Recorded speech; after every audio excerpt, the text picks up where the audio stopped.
Hey everyone, and welcome to the NintendoFuse Podcast. This is episode 238, entitled, we'll come with the title later. It's like Nintendo Direct reactions and Sora coming to Smash and so much more that we're going to be talking about.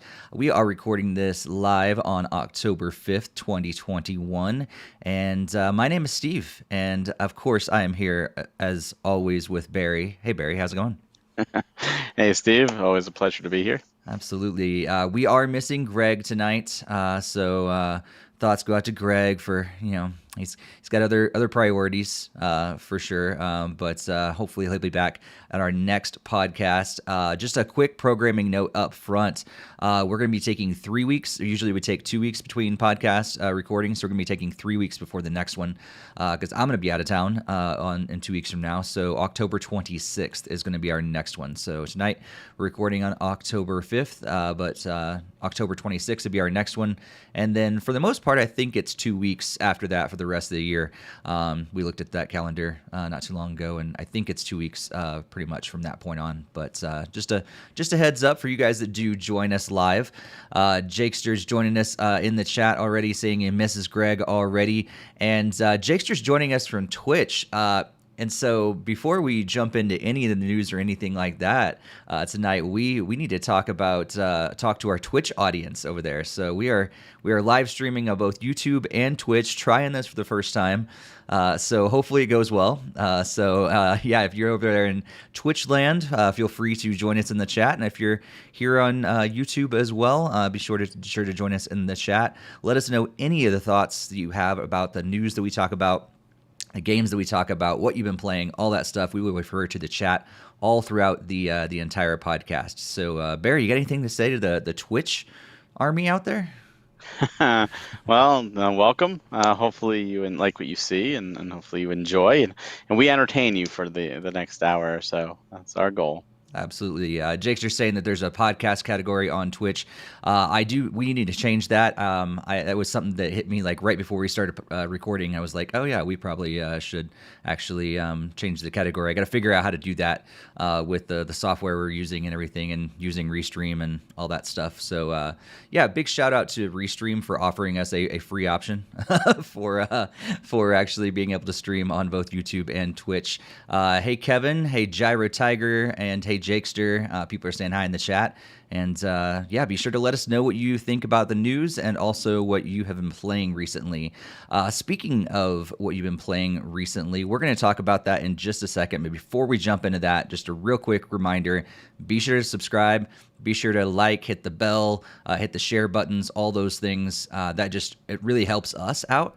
And so it helps other people find us, of course, but it also just helps us grow this community. Speaking of our community, if you have not followed us on social media, be sure to do so at NintendoFuse on Twitter, Instagram, and Facebook. And also join our Discord. We have a growing Discord just to continue talking about games in between the episodes. So the screen, you'll see the link on the screen, also in our show notes on YouTube and also on our podcast as well. So it'd be a great way to jump in there and just continue that conversation in between episodes. And like I said, we'd love to have you there. Barry, what have you been up to lately? What have you been playing? I see a long list in our show notes. Yeah, I've been pretty busy. A lot of stuff to review, but a lot of stuff that I've been looking forward to.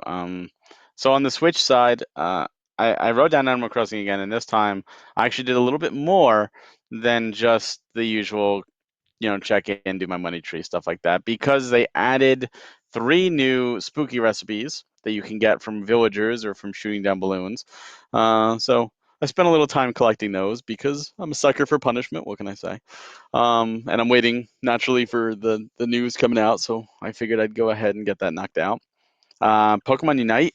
I've played that every single night with my wife. We absolutely love that game. She's in it more than I am, which is really cool. Just a lot of fun. I just enjoy the competitive nature of it. Played some Rava and the Cyclops Curse. It's an 8-bit action platformer, really cool with a lot of different unique elements switching between different summons. Crisis Wing, which we will talk about here a little bit. It's a 2D shmup which is really, really cool. I had fun with that. Blitzbreaker, which is a puzzle game. It's a momentum-based puzzle game, and very like 8-bit style graphics as well, and simple to play, hard to master. One of those. Went back to a robot named Fight. Robot named Fight is just a phenomenal Metroidvania with procedurally generated levels every time you die, with hundreds of different items, and it's just really cool. And I actually do have a little bit of show and tell on that in a little bit. Also played some Cathedral. Cathedral is a game that, if you like Metroidvanias, if you like Shovel Knight, if you like that style of aesthetics, you need to play Cathedral. Cathedral is amazing. It's one of those that, yes, we are putting it out physically for premium edition, but it was like, I'm in between other games. Let me go into Cathedral, because I did play it because I wanted, to sign it, we had to play it, but I didn't really sink my teeth into it. That thing captured me for about 30 something hours to finish it. It is difficult, but not too difficult, and it is engaging and awesome, and just a great time. So it's definitely one I do recommend you check out if you like Metroidvanias, because that really captivated me. Also tried out the Voice of Cards demo, which we'll be talking about in a little bit. A lot of fun, way more fun than I thought I would have with this, and I really hope this game comes physically, because I'm very interested in playing it after the demo. Went back to Cruise and Blast. I started playing that for the last podcast, and just awesome arcade racer. If you haven't played Cruise and Blast and you like arcade racing, you're doing yourself a disservice by not picking that game up. And then today, I started Super Monkey Ball Bananamania, and going through the story. I love Monkey Ball, so that's fun. I do find it weird that they made the cutscenes even worse than they were in Monkey Ball 2. I didn't understand why they did that. They now make even less sense. And they ruined Monkey Target, my most favorite of all the party games. It's Monkey Ball 2's Monkey Target, which I did prefer the first one. And they made it so that if you don't have the control stick at the right exact angle and there's no set pattern, I've had it at the right angle and still felt like the gravity is just so strong that you won't even make the target. And it just feels broken compared to playing it on the GameCube. So I really hope they patch that. PS5 side, I was playing one of the games that came out that I didn't get a chance to yet, which is Life is Strange True Colors. I love the Life is Strange series. I think it's a series that everybody should dabble into at least the first game. True Colors is coming to the Switch later this year, supposedly. It's a less. I would say the tale has less stakes. It has stakes, but it has less stakes than the first one. But it's a really good story centered around emotion and compelling, and it seemed to fly by. Like, I really went through it quickly. And then they added a next chapter, which was Wavelengths. It's a standalone prequel. So I had to play that right away, and had a blast with that one too. Just really love the Life is Strange games. And I tried to play the Stranger of Paradise Final Fantasy Origins demo, which was revealed at E3. I downloaded it. I never played it. Well, turns out it was a timed demo, so I didn't get to play it. Great. But then I got an email that there's a new time demo that's for this week and next week. So I was able to play that through and take the survey, and I find it to be fun. It's an action made by Tecmo.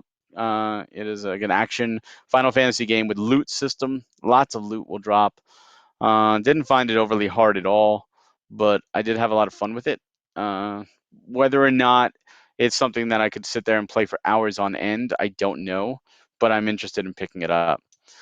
Speaking of Final Fantasy on the PC, still dabbling in Final Fantasy 14 as I wait for Endwalker.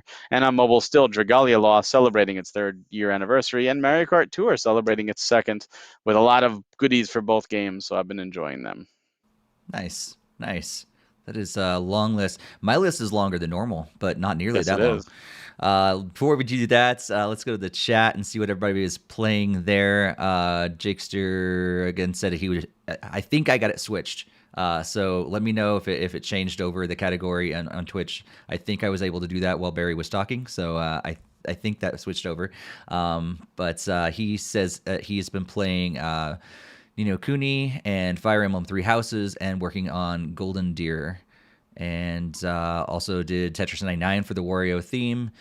And did Among Us with some friends. Pretty chaotic. Yeah, that game is very chaotic. But with friends, it's so much better. Random people is just dumb nowadays. Hassan's jumping in the chat, swapping by to say hi as well. Heard we were streaming on Twitch, so yes, we are. Hopefully, it all works out. And Jakester said we did get it, so sweet. I was able to change that category to podcast over there. Yeah, so if you haven't done so yet, please let us know what you've been playing and your thoughts about the games that you've been playing over the last couple weeks. We'd love to know that in the live chat. If you're listening or watching this after the fact, let us know in our Discord, social media, or let us know in the comments section as well. So I have been playing some Rocket League. Go figure. Playing a lot of Rocket League over the last couple weeks, and yeah, just got to play in a lot more tournaments recently, and been able to kind of up my game just a little bit, so that's been really fun. But beyond that, I also got to play some Tetris Beat. So I think I talked about this a couple weeks ago that I got a free, I think, year of Apple Arcade. And so I played Tetris Beat on my iPad the other day, and it's an interesting game. It's like rhythm game, but with Tetris. And I realized that I don't think I'm into rhythm games anymore. Once I was, but I don't think I'm really into it anymore. I just want to play regular Tetris. But I get where they're going with this, and it's kind of cool, and it ties in with Apple Music and everything. They have a bunch of different stages based on like popular music and some other, free music too, but a lot of popular music. So it's a fun thing if you have it. You should check it out, especially because if you have Apple Arcade, it's free to check it out. But yeah, I don't think it's my thing. So I'm still thinking about the Tetris.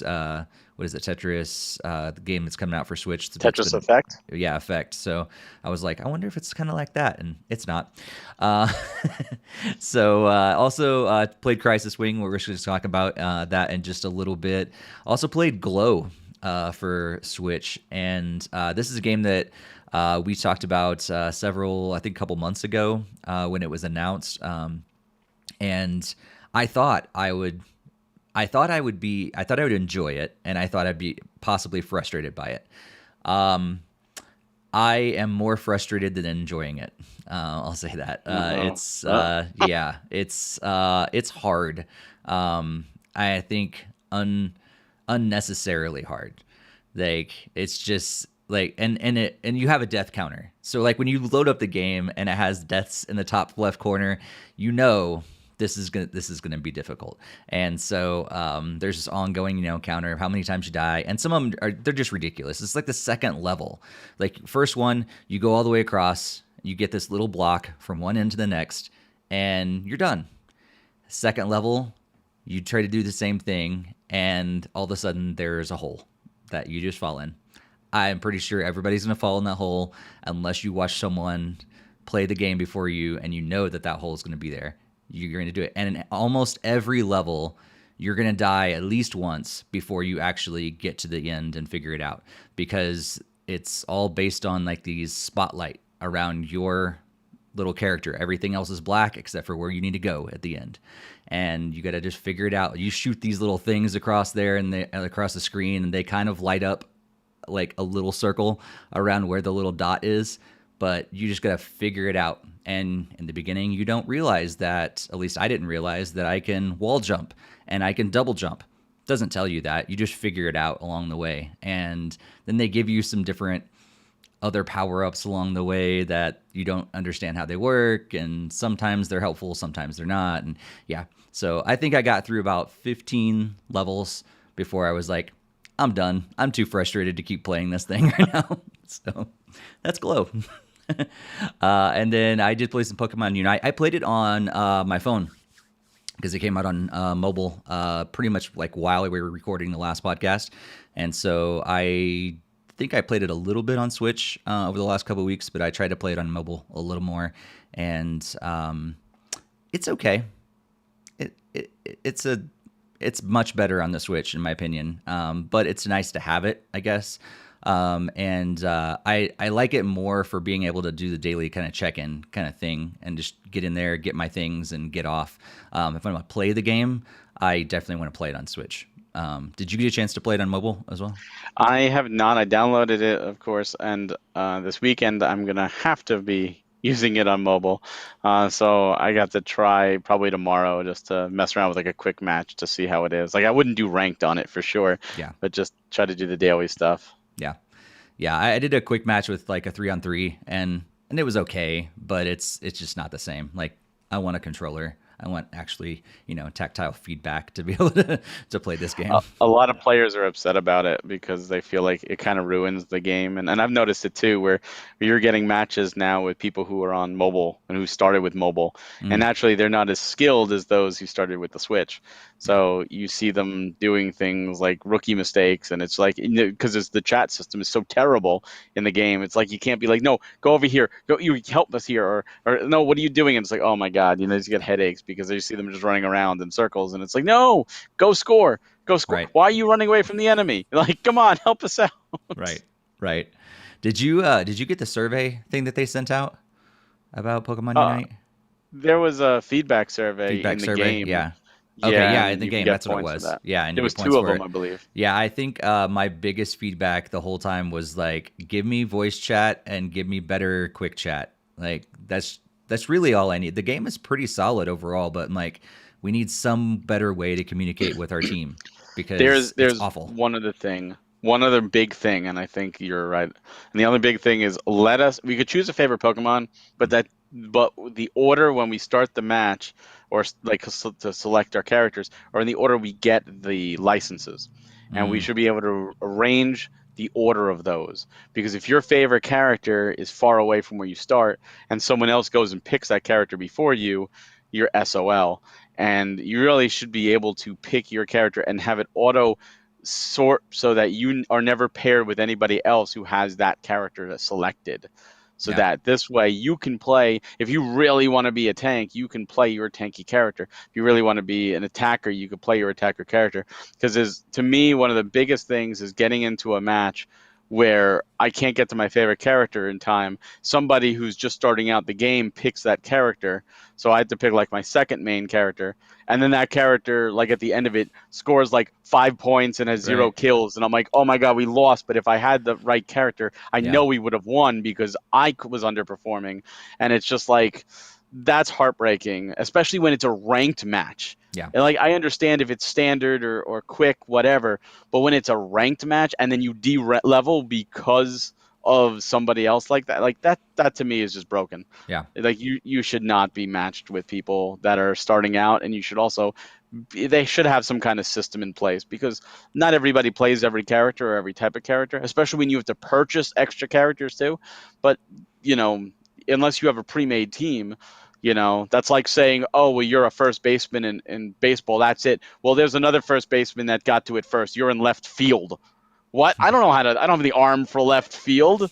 I don't know how to play that position. Well, too bad. It's like it's almost like a sport.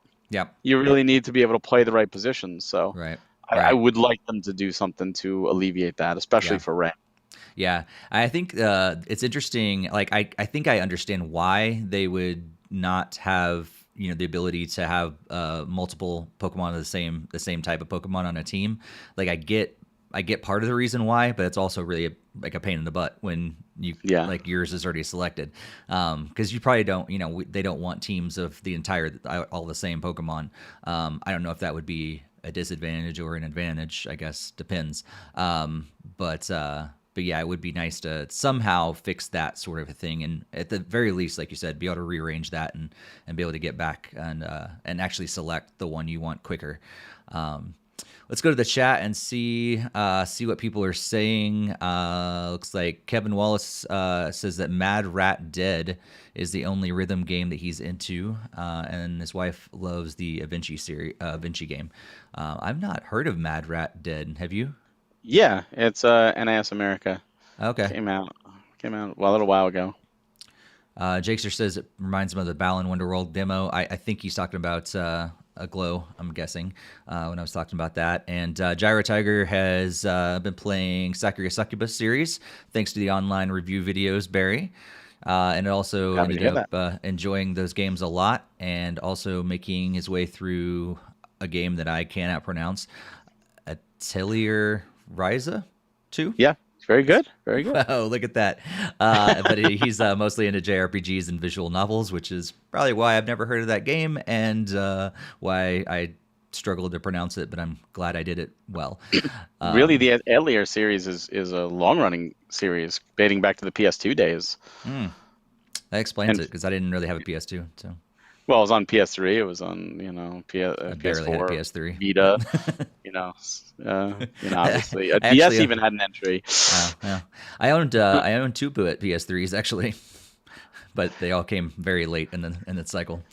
So PS4 is the only one that I bought early of all the PlayStations. So let's see, and Gyro Tiger says prior to today he had not heard of Mad Rat Dead either. So I'm glad I'm not the only one.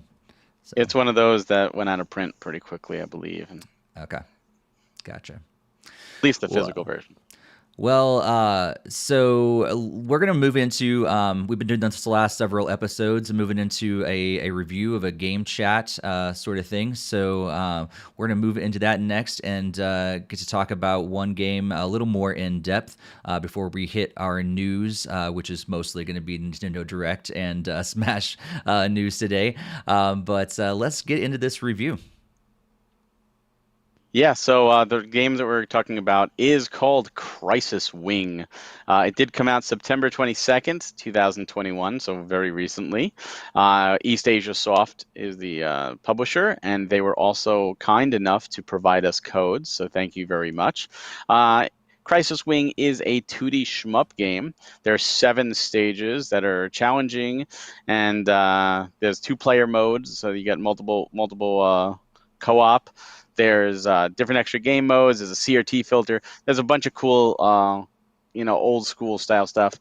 And Steve, did you beat this game? Because there is unlimited continues. This is one of those games with unlimited continues, but your score resets. So it's how well can you do before you run out of lives. Yeah, I did not beat it because I actually got frustrated by it and I stopped playing.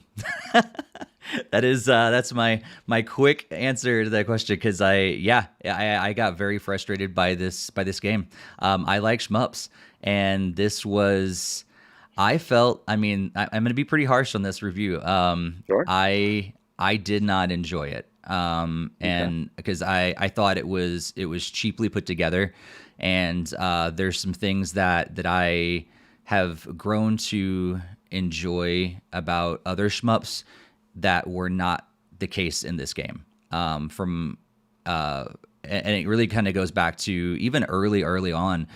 You should be able. I think I enjoy games where I can shoot down enemy fire, and you cannot do that in this game, and that is incredibly frustrating to me because it is incredibly difficult at times to avoid getting hit. Because there's fire coming all over the screen, and there's no way sometimes to avoid it at all. And in other shmups, I'd be able to shoot it down and slide around it. So I feel like it's it became more frustrating than it was enjoyable to play. So what do you think? Yeah, I agree with you. I did not beat it as well. However, I did get to the final boss. And the way it started out, the first maybe 2 to 3 worlds or levels were pretty straightforward. Had a lot of fun with it, and just went through. There's different power-ups.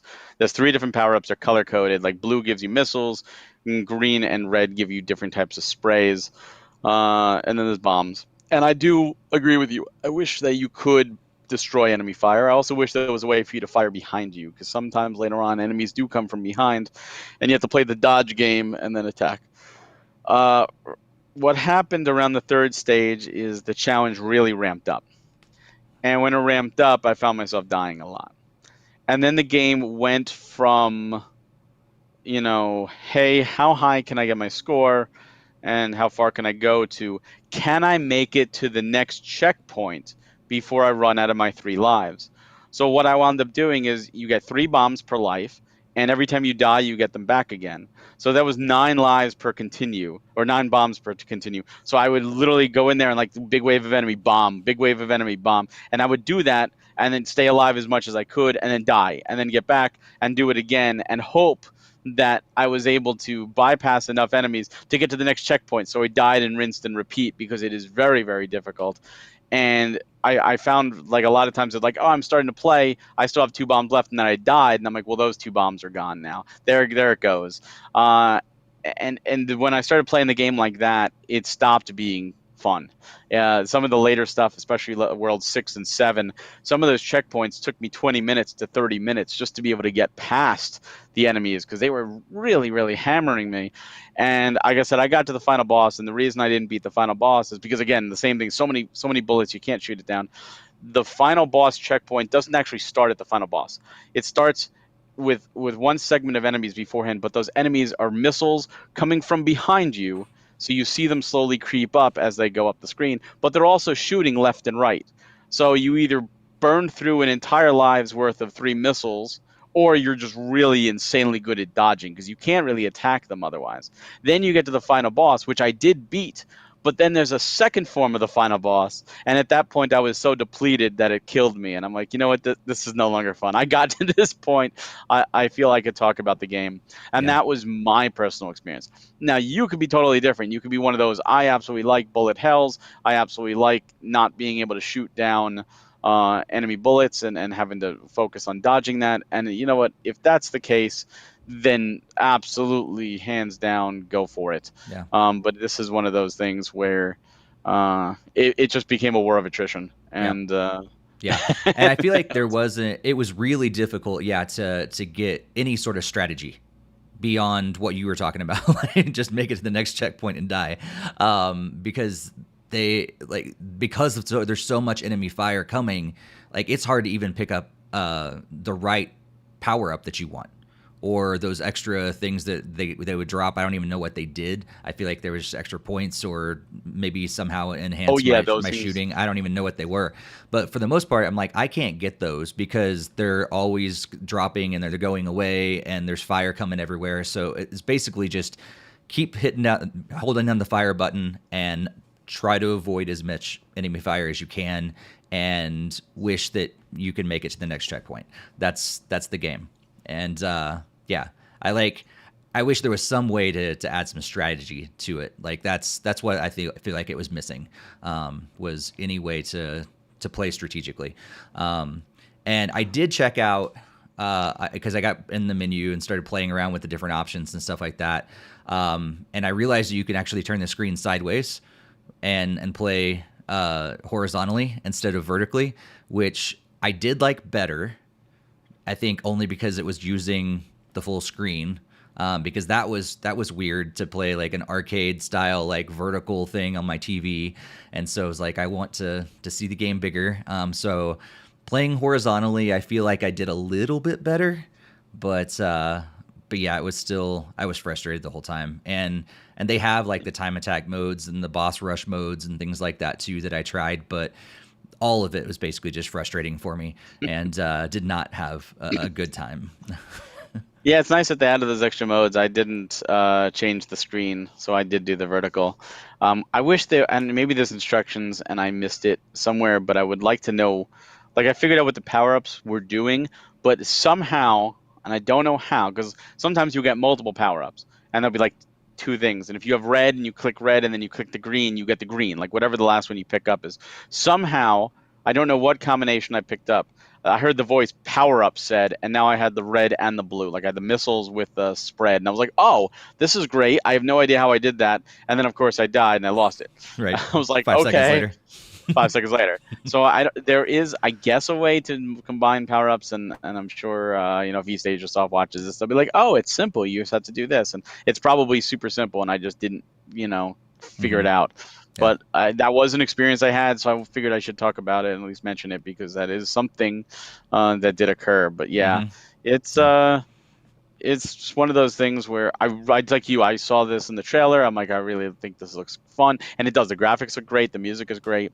It's just, I feel like with some small tweaks, this could be a lot more fun. Yeah. But when it just becomes a race to the next checkpoint, with Hail Marys the whole way, it changes. It's no longer a shmup. It's like a different type of game. Right. Right. Right. And I think the cost of it right now is $7.99. It's actually on sale, I think, for like $6.39 or something right now at this moment. And so I'm like, there's better shmups that you can spend your $7 or $8 on. You're For right, sure. but it's also not too bad of a price. You know, like it's one of those where if you just love shmups and you want the challenge, you like challenging games, then go for it. Yeah. One thing also, every time you die, if you make a high score, like the old school arcades, you get to enter your initials, which is cool. Except I died so frequently that a lot of times I was just like constantly moving because, you know, I was trying to dodge, that it would change the name on me. So my high score list is a bunch of different random letters because it never, like, it, even though it started on what I had, Yep. I was moving as I died and pushing A, like trying to shoot. And suddenly it was like, oh, now it's some random thing. Like I just stopped Yep. caring.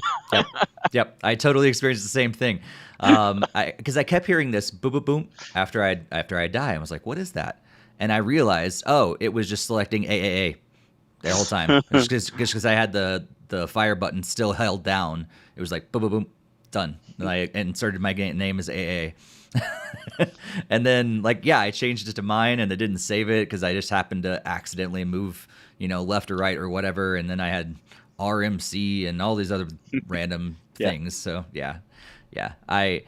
Is there any sort of online leaderboard or is it just local? I didn't check. I think there might be online leaderboard, but I also don't know. Okay. Yeah, I feel like if they could improve some things, like it could be better. But as of right now, I really don't even know if I can recommend it to any, real big fans of shmups. I guess if you're a fan of some of those games like Meat Boy and others that are just like put you through the ringer and try to make it through the end of the game, then maybe, yeah, sure, try your hand at this game. But I think the vast majority of players are going to be more frustrated than anything. I agreed. Oh.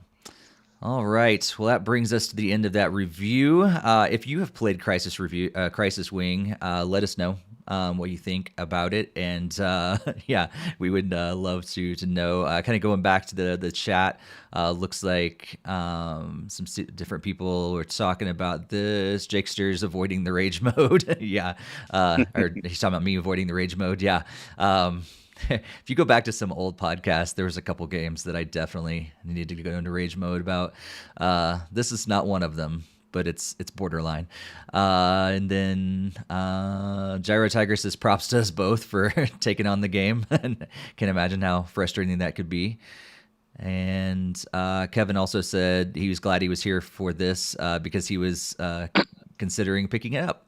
And so hopefully we helped you, Kevin. And like you said, pick it up on your own risk. Yeah. Well, let's move into today's news. And there was a little event that happened last week. Like we've been talking about it for a while, and it finally happened.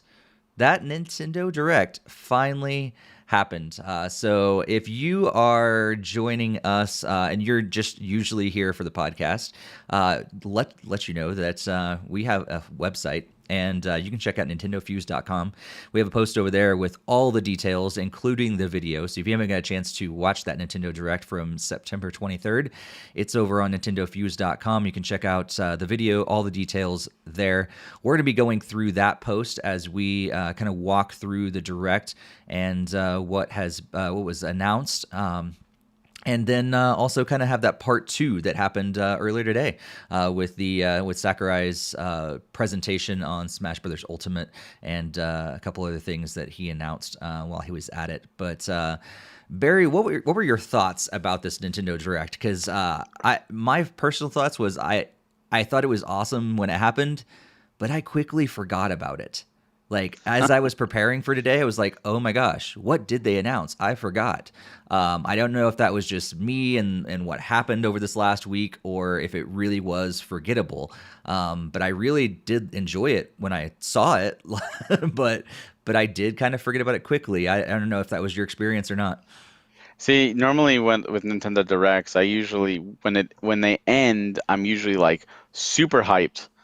And then as time happens and I start to think about it and start to really weigh, like the hype goes away and I start to really think about it, like my grade kind of goes down a little bit. Like, all right, now the hype's gone, let's go down a little bit. This direct seemed like the opposite. This direct actually started with a lower grade afterwards because there was some goods and there was some bad, and it was, it was like, this didn't hype me as much as other directs. But the more I thought about it afterwards, the more I talked about it with other people, it actually started to go up. So it had a reverse reaction to usual directs for me, which was nice. It was a nice change of pace, Hmm. and it's one of those things where we already knew we had a stacked end of this year. I Yeah. mean, we already knew prior to this direct, we knew we had Metroid Dread, we knew we had the Switch OLED, we knew we had Mario Party, we knew we had Pokemon, both in November and then in January again with Legends. And we had Advance Wars 1 and 2. And Shin Megami Tensei 5.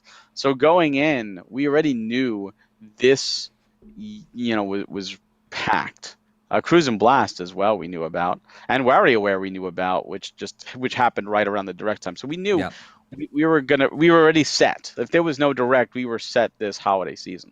So to have a direct on top of that, it's just like, whoa, hold on, you Hmm. know, Yeah. it's more icing on the cake, kind of. Yeah. Absolutely. Looks like Jakester also forgot about it, and he keeps there's other games that he keeps forgetting to, and I think that's the case. I feel like we're in that weird place where there are a lot of great games coming out, and it often I find myself in that same place where I'm like, oh yeah, that's coming out too. Oh yeah, that's coming out too, and so I guess that it's good problems to have. we've definitely had other years. What was it, 2018, 2019, 2016. 20 whatever 16? I feel like it was like just not too long ago. COVID throws off all the timing. But yeah, games like that where we're like, well, I guess I'm gonna play Smash Brothers again because that's all I got, or I guess I'm gonna Well, play Mario Kart again. But yeah, there's so many games coming out, and yeah, I thought it was a really good mix of what they showed off, a bunch of different types of games as well. So yeah, we're gonna jump into all of those, and we got some surprises that happened. So again, if you haven't checked this out, we do encourage you guys to head over to NintendoFuse.com and read all about it and learn all about what was announced. We're gonna take just like several announcements at a time, share them quickly, and then move on to the next section. Kind of share our thoughts about each of those, kind of a collection of announcements at a time. So that's kind of how we're gonna walk through it. If you're watching the video version, we'll put up the article on the screen as well, so you can kind of see what's coming up. So yeah, they kicked off the entire presentation with Monster Hunter Rise Sunbreak DLC, which is supposed to come out summer of next year, 2022, and in the meantime, they have Monster Hunter Rise sale that is happening now through October 3rd. Oh, actually, it is over. Sorry, you missed the sale. It is October 5th. The sale ended on October 3rd. Sorry about that. But yeah, Monster Hunter Rise DLC called Sunbreak. Then they showed off more of Mario Party Superstars, which should be launching on October 29th. Some extra modes and some different courses that they showed off, like Woody Woods and Yoshi's Tropical Island Horror Land, all coming to the game. And then Voice of Cards, The Isle Dragon Roars is another game that's going to be coming out on October 28th. This is a tabletop RPG game, and let's just take those three at the front at the beginning here. So Monster Hunter Rise DLC, Mario Party Superstars, and Voice of Cards, The Isle Dragon Roars. What are your thoughts about these three games, Barry? I'm not a Monster Hunter Rise fan, but I know there are a ton of people are. Though, so to see DLC coming to show Capcom still supporting it, I'm happy for those fans. I think that's great. I know there's a ton of people that are super excited, and while it may not be for me, that's fine. Not everything is going to be for me, and I understand the importance. And so I'm happy to see the support. Mario Party Superstars, I'm looking forward to a lot. I love the Mario Party games. I really enjoyed Super Mario Party despite its lack of boards. I do wish this had more than just 5 boards. I feel like that was the biggest drawback to Super Mario Party was there was only 4 boards and we never got more. So I would have loved to see more classic boards return, and maybe they'll give us DLC. But I'm very much looking forward to it. And Voice of Cards is one that I came out of nowhere. In fact, when it was shown off, I thought Bait and Kados was coming back, so I was super excited for that. Yoko Taro does some great stuff with Nier, and I was like, oh, the music sounds cool. This looks intriguing. The art looks Bravely Default. So yeah, I'll give it a try because there's a demo. So I played the demo and I fell in love with it. And it is a full JRPG, but everything is cards. So you move around the board, and as you move, the cards flip over to show the terrain. And then when you different events will happen, not just like random encounters, which do happen, but there's also random there's like random events, like, oh, you found a bottle. The bottle says go here. Should we go over here? Or, oh, there's a binoculars here. Let's look off to the distance. What do we find? Or, oh, there's a stone here. Should we touch it and see what happens with the stone, and roll the dice and see what happens with the stone? Cool things like that. There was a goblin that I found, and it was poisoned, and you could choose to attack it or heal it. So I gave it an antidote, and it ran away. And then later on, I got another event with the goblin that I had healed, and he gave me an item. And I'm like, that's really cool because it's random. It's like just tabletop, like rolling the dice every time you walk. But you don't have to roll to move. You could just move as much as you want. Unfortunately, the demo does not save the data. Like the save data doesn't transfer. However, I had a lot of fun with it. More fun than I thought. It's not terribly long. And if this intrigues you, I 100% urge you to try the demo because now I'm interested in the game. Interesting. Yeah, I'm with you on Monster Hunter. That's really exciting for fans of it, and I've said this a previous podcast. I wish I could get into Monster Hunter. I think I could if I had the time, but it's just one of those games that you really need the time to be able to sink into it, and I just don't have that anymore. But Mario Party, the more I see about it, the more I'm getting excited about it. At the beginning, I was like, really? Just another collection of the games from the N64. And I know N64 Mario Party was the best Mario Party, but still I was like, eh. But every time I see a trailer, every time they announce more stuff like this and everything, I'm like, okay. My interest is starting to rise more and more. And yeah, like you, I wish they had more to it. Maybe there's going to be more. I don't think they've said that there's not going to be any DLC or anything updates along the way. So I think I'm still hopeful that we'll be able to see that at some point. But yeah, I'm kind of on the fence now, if I'll end up getting it or not. Voice of Cards is something that totally hit me from like way left field. Didn't know it was the thing. And it's intriguing to me, but I don't know if I would enjoy, like, tabletop RPGs that I have played. I enjoy them because of the people I play with. And I don't know about playing one on a console with it's not tabletop that sort of in that sense, though. It's more like picture playing the original Final Fantasy or original Dragon Quest or something like that. But instead of sprites, everything is a card. Yeah. That's it. It's not like random, like the map is set, but the map is all cards turned over, so you don't know where the path is and you don't know which way to go. So as you go, the cards flip over around you. But yeah, it's a traditional JRPG just with cards, and it's played like it's on tabletop, but it's in reality a standard JRPG. Okay. Well, the good thing is there's a demo, and so yeah, maybe I'll check out the demo. Jake's just planning on checking out the demo tomorrow, and Mario Kart he's going to get because he wants his friends to play with him. Yeah, let's move on to a little more news. Lots and lots to go still. So they showed off Disco Elysium, the final cut. That's going to be out in just a few days, October 12th. Yeah, the final cut digitally. On October 12th, and then a physical version to make Barry happy but unfortunately later in early 2022. And pre-orders of the digital version started that time, so you can go ahead and get your pre-order of the digital copy. Hyrule Warriors Age of Calamity expansion pass Wave 2 was shown off, and we're going to be able to get that on October 29th. So if you've gotten the expansion pass 1, you like pre-purchased expansion pass 2, Wave 2, you're going to be able to get that automatically on October 29th. Lots of different modes and stuff coming with that, as well as different characters. Chocobo GP, you've been waiting for, be able to do some racing with your Final Fantasy characters there, Barry. You're going to be able to soon do that in Chocobo GP, coming sometime in 2022 exclusively to Nintendo Switch. And we got word that there was going to be some Smash Brothers character revealed on October 5th. I don't know what that's all about. We're going to talk about that a little bit later.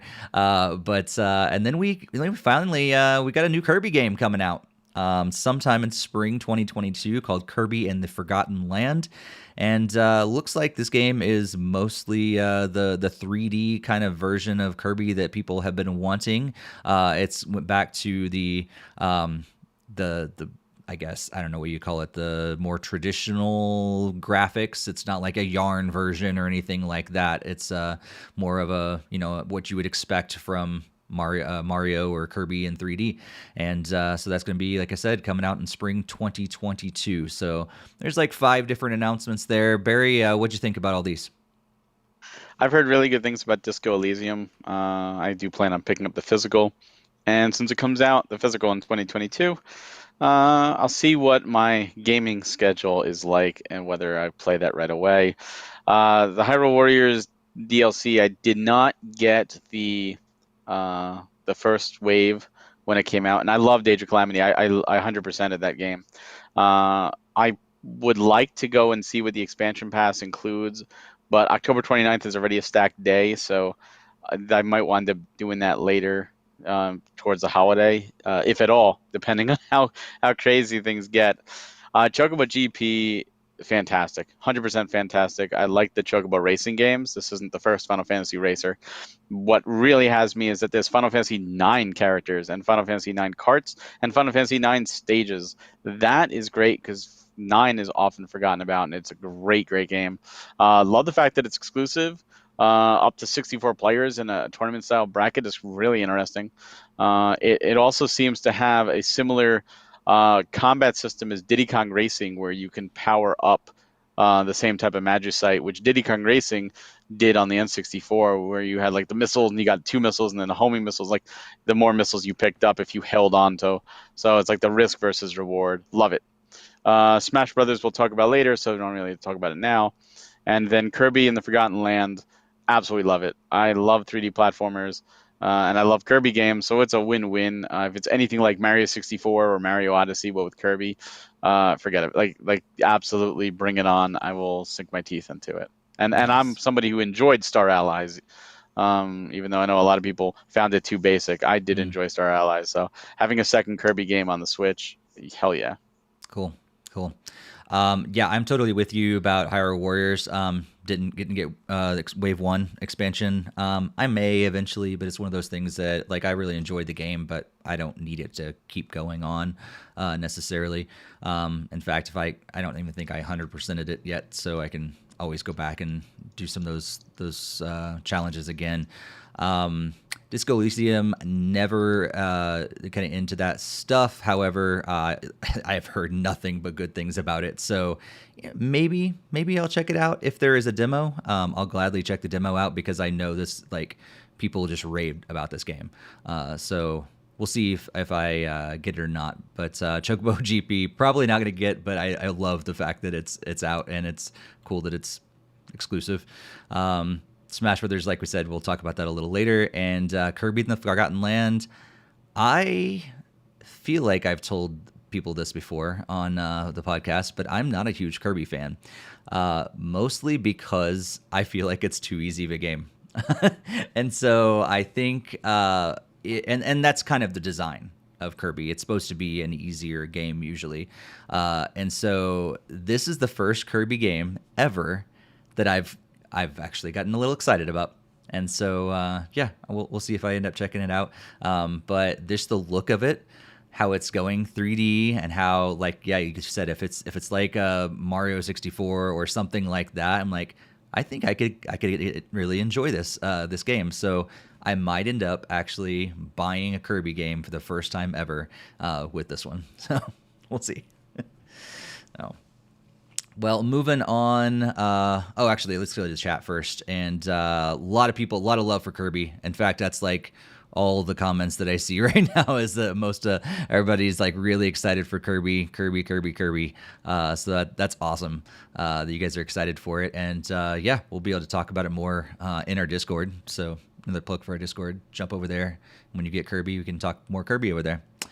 Next set of announcements they talked about was Animal Crossing is finally getting some love. I know on I think it was the last podcast. Last one, yeah. Yeah, you and Greg had talked about it. It was like it's gotten forgotten about, and then all of a sudden we're like, oh my gosh, they're actually updating it. So we're going to get an update in November, another free update that's going to be bringing several things. One thing we know is the Roost is finally coming.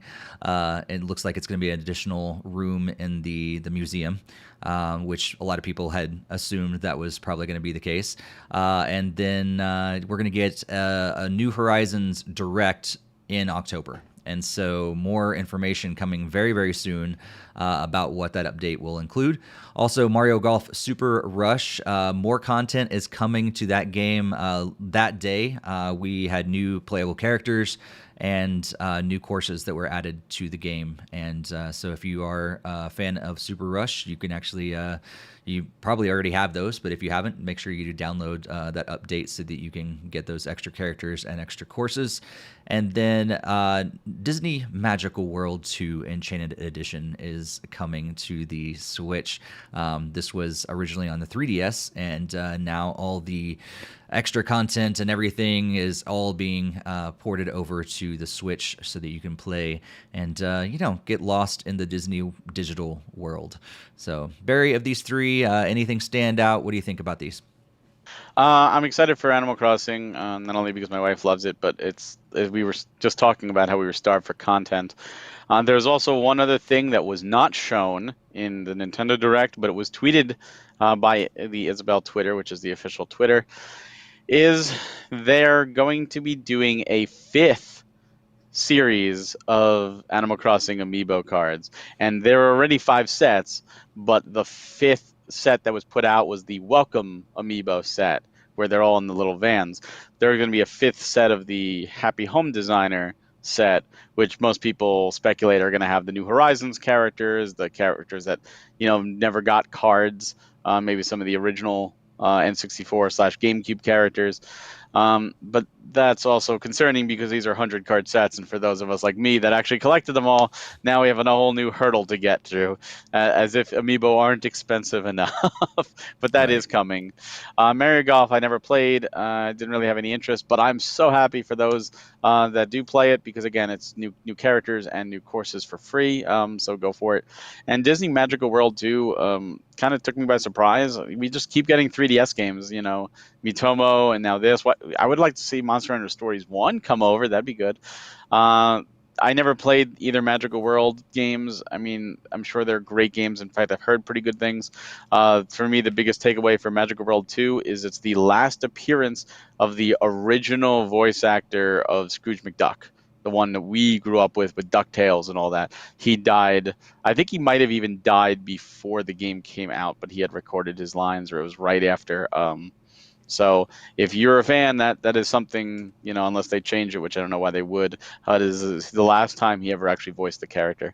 So that's a little trivia tidbit. I had no idea.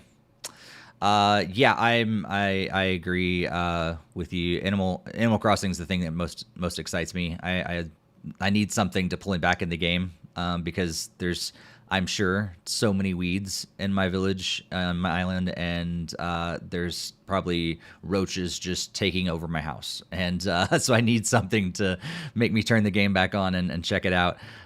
So excited about that. I'm sorry, Barry, that you're gonna have to be on a card rush with all those. But I guess that's just what you get for being a collector. But yeah, I actually don't have any of the Amiibo cards at all. But Mario Golf Super Rush, cool. I think this will help the game because I feel like a lot of people had talked about how it didn't really have a whole lot of content. And so I'm excited for those people that do enjoy this game to have more content, for sure. But I don't think it's enough to get me to get the game just yet. And Magical World 2, that's a cool bit of trivia there, but not enough to get me to get the game. However, I am intrigued, like you said, with so many 3DS games coming over. I'm like, because it's a lot of games that I didn't think they'd be able to do. And they keep figuring out how to port that 2-screen thing over to a single screen thing, and it's working out pretty well. So that's really cool for people that love the games, the old games, or missed out on them for some reason. That's cool that they keep doing that. Let's see. Jakester says that Disney Magical World 2 seems interesting, and he doesn't know why, but he wants it. And looks like he also oh, you're talking about Pokemon, or about Link. Link died in the year that Magical World 2 released.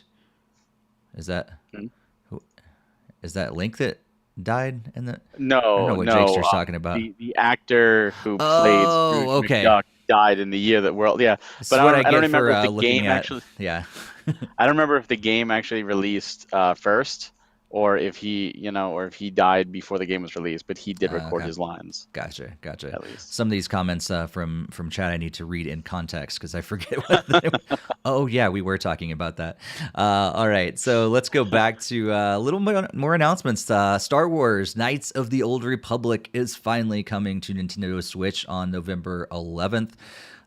So if you're a big fan, or for some reason you missed out on that game, you're gonna be able to play it on Switch, and pre-orders are already up. And a game called Dying Light 2 Stay Human is coming to the Switch on February 4th via a cloud version of the game. And if you missed out on the original, it is also coming to the game and in a normal version of the game, not cloud version, on October 19th. So just a couple weeks away. And then we also got word that Triangle Strategy is still a thing. And it is going to be released on March 4th, 2022 from Square Enix. And they sent out that survey for the demo version. They've got a lot of different updates and improvements that they've been making on the game, and it is still coming out and set, like I said, for March 4th, 2022. So of those 4 games, Barry, what's your thoughts? Knights of the Republic is one of my favorite Star Wars games, if not my favorite Star Wars game. I remember being so absorbed in that on the Xbox that I would cut college classes, which is a terrible thing to do, but I just couldn't pull myself away. If they did not just announce that they're also remaking Knights of the Old Republic for PlayStation, I probably would jump into this again because it's been so long. But since they're remaking it, I probably would jump into the remake. However, I think it's amazing that the first one's coming to the Switch, to have it portable. And if you've never played Knights of the Old Republic, hands down, absolutely worth playing. Unfortunately, none of it's canon now, or maybe they're going to make it canon now. I don't know, with the whole Disney thing, but a phenomenal game. Dying Light, I don't really care for. Interesting that 2 is coming as a cloud version. I'm guessing because the Switch just can't handle it, which is understandable. At least we're getting it. But Dying Light 1 being, an actual version is good. Again, I've heard good things. It's just not my type of game. And Triangle Strategy, I didn't like the demo. I'm not a big strategy role-playing fan. I love the graphics. I love the fact that they took the information from the demo to heart, and they're updating the game. And I really hope it's amazing. I hope it's truly amazing. I hope everyone that's looking forward to it loves it. I'll be picking it up for the collection, but it's not something that I'll be playing. Yeah. I agree. Knights of the Old Republic, fantastic, but I think I already own like it on Steam or something like that, so I could still play like the original version. I'm looking forward to the update because it's a great game. It doesn't look great anymore. So like, it's all right that it's coming out on Switch, but like I'm more excited about the update as well. And Dying Light, I'm there with you. Not really interested in it at all. It's cool to see some of these games that we didn't think were going to be hitting the Switch coming out in cloud versions. I guess that's the one way to be able to get those games on the Switch. We're going to be talking about some other games that are coming to Switch via cloud later, and we'll have some more thoughts around cloud versions at that point. But Dying Light 1 and 2, not really that exciting for me. Triangle Strategy, again, very similar to the like. What was the other game that Square Enix put out? Same kind of style of graphics. You're talking about Octopath Traveler? Octopath Traveler. I love to look Different at those games. Yeah, totally different games, but I love the look of those games and everything. But I probably won't be getting it. But man, the graphics on those games look amazing. So just stunning. Like they're able to do that HD 2D thing like so well, and just like looks like a 2D paint, like an artsy painting. It's so awesome. So yeah. You know, every time they announce these cloud versions, all it tells me is the Switch OLED should have been 4K, and they could have done Dying Light 2 as a cloud version, but they also could have done Dying Light 2 native on the Switch OLED 4K. You know, that is interesting. That is a way they could still accommodate for old, like people that don't have the new 4K Switch. Like, hey, you can still play this game, but you're gonna have to stream it instead. It's interesting. Let's talk about. There's a couple of these next ones that we're gonna hit, and then but we're gonna hit it actually the next two one at a time. And the next one they talked about Metroid Dread. It's coming out in just like 3 days from now on October 8th. So they didn't really show off a whole lot. Barry, anything about Metroid Dread that you saw that day, or anything we haven't talked about on a previous podcast before we move on to the next kind of big announcement? I didn't. I mean, I saw the trailer, but I was already sold on it, so it doesn't matter. Yeah. I'm totally with you. So the next announcement, we're going to go to a separate article about this. We had wrote up a couple other things that Nintendo 64 is coming to the Switch Online along with Sega Genesis games. Wow. Did anybody see that coming? But the interesting thing is, Barry, I don't know if you remember us talking about this a couple episodes ago. And I can't help but I think I clearly did not, but I'm gonna credit myself for maybe having an influence on Nintendo around this. Clearly, they did not listen to me, but I think I remembered saying something about what if they increased the price and they offered more games? Could that be a strategy they'll go after? And I'm pretty sure you guys said no. And lo and behold, that's what they did. So. There's going to be an expansion pass coming out for Switch Online that allows you to play N64 games. So at the beginning, there's going to be Super Mario 64, Legend of Zelda: Ocarina of Time, Mario 64, Mario Kart 64, Star Fox 64, Sin and Punishment, Dr. Mario 64, Mario Tennis 64, Win Back, and Yoshi's Story. And then eventually down the line, we'll get these other games added, probably more than that, hopefully more than this. Also Banjo-Kazooie, which is interesting, Pokemon Snap, The Legend of Zelda Majora's Mask, Kirby 64, Mario Golf, Paper Mario, and F-Zero X, along with several Genesis games, Sonic the Hedgehog 2, Streets of Rage 2, Echo the Dolphin, Castlevania Bloodlines, Contra, Hardcore, Dr. Robotnik's Mean Bean Machine, Golden Axe, Gunstar Heroes, Musha, I think is how you put it. Musha, Phantasy Star 4, Rystar, Shining Force, Shinobi 3, and Strider. And to top it off, they also have upcoming controllers that I'm pretty sure this is what we were talking about at our last podcast, that they're going to be releasing an N64 and a Sega Genesis wireless version of each of those controllers coming out for the Nintendo Switch that you can purchase if you are an online member. So Barry, what do you think about this update to Switch Online, the expansion pass? I mean, definitely think it depends on the price. I'm hoping it's no more than $10 extra, which would be wonderful. I mean, we all saw it coming that they were going to have to add new games, and they did state that they're still going to be adding NES and SNES games. So I really hope that doesn't trickle to more of a halt than it already has.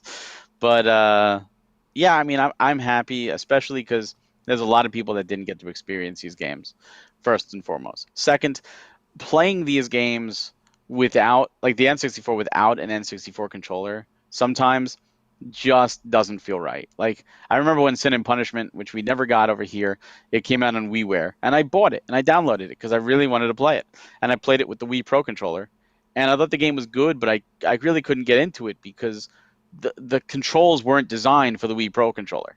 The N64 had such a unique control scheme with the C buttons, which are northeast of the A and B buttons. They usually map that to the right analog stick, which is usually southwest of the A and B buttons. So that throws everything off because now everything is backwards. And of course, the analog stick is very different than the 4 buttons. So I look forward to playing it this time with the proper controller as it was always intended. I think the selection of games is great. For me, the biggest surprise is Winback, which is one of those games that I absolutely love, and it did wind up eventually going to other systems. But I got Winback on the 64 when it came out, and I really love that game. And I never played the sequel, and there was a sequel, but it was just a lot of fun, and it's really like an underdog on the system. And it makes me have hope that some other great exclusives like Mischief Makers, Space Station Silicon Valley, they'll find their way over. And of course, seeing Banjo-Kazooie gives me hope that the Rare catalog could find its way over as well. As for Genesis, when they were talking about and one more system, I was thinking Game Boy. I think 99% of everybody else was thinking Game Boy, Game Boy Color, and maybe even Game Boy Advance. And to see Sega Genesis was like, all right, out of left field, Nintendo's now making a Sega controller. I think the lineup for Genesis is superb. I think it is absolutely probably the best pick of an assortment of games you can pick for the Genesis. And a lot of people don't realize, but some of those games are expensive. Like Musha is one of the most expensive Genesis games. So if you wanted to play it outside of emulation, like it's going to be expensive. So to get it here, that's great. You get Castlevania Bloodlines and Contra Hardcore and Phantasy Star 4, Streets of Rage 2. These are some fantastic, fantastic games. Must-play games on the system. So you're getting all that, which is wonderful. My biggest complaint is that we're not getting the 6-button Genesis controller. Supposedly they say the 3-button is more iconic, so they're going with that. But that limits you to only putting 3-button games instead of 6-button games. That controller exists. Why not? And then to make insult to injury, Japan is getting the 6-button controller. So you absolutely can make it because it does exist. Luckily, you can import it from Japan, but you have to buy from somebody else because you can't have unless you pay for a Japanese subscription. To me, that just boggles my mind. Why make the effort of getting a 3 and a 6 and then not letting you get the 6? Because that only allows you to play more games. It only gives you more options. And if they ever say, here's Mike Street Fighter 2 or Mortal Kombat or something on the Genesis thing, have fun playing that with a 3-button controller. It sucks. You need the 6-button controller for that. Yeah. Hopefully you can actually use like a Switch Pro controller and be able to use those extra functions. But yeah, if you want to get the original experience, well, you're going to get the original experience with 3 buttons. Jakester says he feels like $50 is a lot for Genesis. Yeah, I agree. Yeah. Like it is in that sweet spot though. Like I feel like if they went over 50, I've been like, that's a lot of money. But like $49.99, I'm like, all right, I think I can afford that. I think I can make it work. And nothing else for like nostalgia anyway. Like I don't know how much I'll use it, but it's like the SNES. Like I have it. It's cool to have, but I rarely use it. But it's cool to have. I agree with you about the Genesis games. Fantastic selection. However, I know it's a fantastic selection because they're already out on Genesis collections. All but like 2 of those games you can already play on Genesis collections. And so like that's weird that they would like I think that's strange that you can get these games already, but they're going to put them on this thing that you have to pay extra for. I mean, you can play online, which is cool, but it's the same game you can already get in a Genesis collection. So I don't know, but yeah, fantastic selection. They've already done it several times. Sonic 2 is also getting the HD version and the Origins collection coming later too. There you go. They did say October this month we were going to get more information, and they're going to launch this month too. So yeah, I am also excited to see like, hey, Banjo-Kazooie, really? Like that was a surprise to see that they've worked something out. Not totally surprised because it looks like Microsoft and Nintendo are playing a lot nicer nowadays than they used to. But yeah, it's interesting to see that on the list. Like, yeah, will more rare classic rare games be coming over? If so, that'd be really cool. So yeah, what do you think the price is going to be? I think $10 and $15 more if you have the family pack. Makes sense. So we go up from $20 to $40 or $30 a year. $30 and then, $35 to $50. Okay. Yeah, I think that makes sense. I think I'd personally I'd do it if it was 10. If it was 20 more, I definitely have to question it a lot. Also, will we get any more more stable internet with that? Like, will there be any other perks besides the games? Right. Because they still have to talk more about that. Right. That's a really good point. Yeah. Will there be extra stuff? Like if it's just that, yeah, $10 is pushing it. But if it's more, all right, now you're talking, and maybe there's actually going to go there. I think it's interesting that they did call it a expansion pack, like the N64 expansion pack as well. So, well, let's move on because there's still a lot to talk about. They also covered Shadowrun Trilogy. This is a cyberpunk meets fantasy game, 3-game collection of a cult classic RPG. It's coming to the Switch sometime in 2022. Castlevania Advance Collection is actually already on the Switch. It launched later that day. ActRaiser Renaissance was the Super NES game. ActRaiser returns in remastered HD and also launched that day. And Deltarune Chapters 1 and 2 also launched later that day. Chapter 1 launched that day. Chapter 2 is going to be coming soon, if I remember correctly. No, Chapter 1 was already out. Chapter 1's already out. Chapter 2. Yeah, okay, that's out now too. Gotcha. Now that makes sense. Again, like I said, I forgot about this whole thing. And then Hot Wheels Unleashed coming out on September 30th, which is already passed at this point. And yeah, that's a whole racing game for Hot Wheels. And so, yeah, what do you guys think about, or not you guys, I forget Greg's not here. Oh, Greg. Greg's still alive, I promise. But Barry, what do you think about these announcements here? So I never played the Shadowrun games. I think that's great that they're coming. Especially, I love compilations of series just because it makes it really easy for everybody to enjoy it. I might check it out. I might not. It really depends on physical or not. Castlevania Advance Collection, fantastic. Absolutely fantastic. I'm really hoping this gets physical. The GBA Castlevania games are great. I do think the DS ones are a little bit better, but I'm happy to see these there. And they threw in Dracula X for shits and giggles. It's a 4th bonus game, so that's awesome. ActRaiser Renaissance. ActRaiser is a cult classic on the Super Nintendo, and to see it get remade is great. And I've heard mixed things, but I do hope it gets physical, and I would love to give it a try. And I never played Deltarune. I did Undertale. Free is good. So Chapter 2 is free, so you can enjoy it.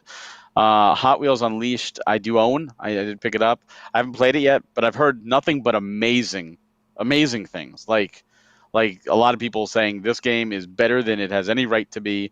It does the environments really cool because it puts you as you're racing as a car and these giant environments. like chairs are huge and tables are huge, and you're racing along the racetracks and loop the loops, and apparently it's so much fun. It's a phenomenal arcade racer. So that's really exciting. That's on other systems too, but it's really exciting that the Switch gets not only Cruise and Blast, but Hot Wheels in the same month. So great for Yeah. arcade racing fans.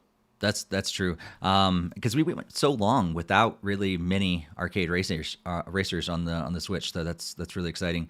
I pretty much echo all of your thoughts. Not really into Shadowrun. Awesome that we're getting the advanced collection of Castlevania.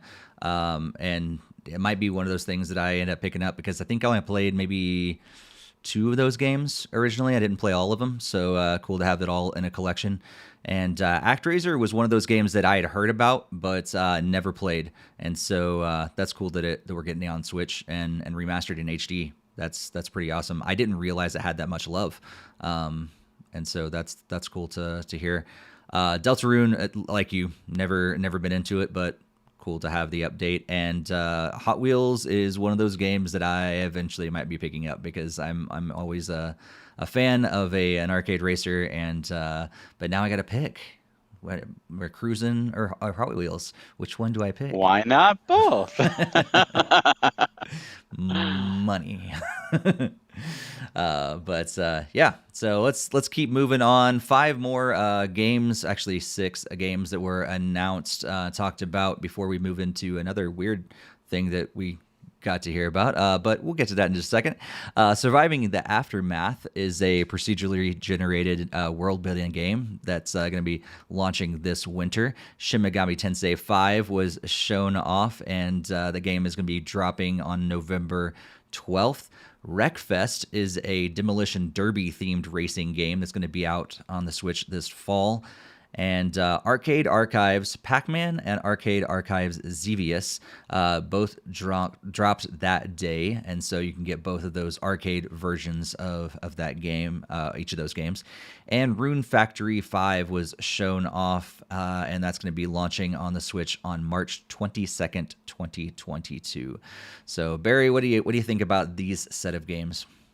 Surviving the Aftermath is a game I haven't even heard of. It looks kind of cool. Could be a lot of fun. I probably won't have time for it, but it's awesome that it's on the Switch. Shin Megami Tensei 5, I am really looking forward to. The SMT games are definitely interesting, weird RPGs, and while I never really got into them, I did get into the Persona series.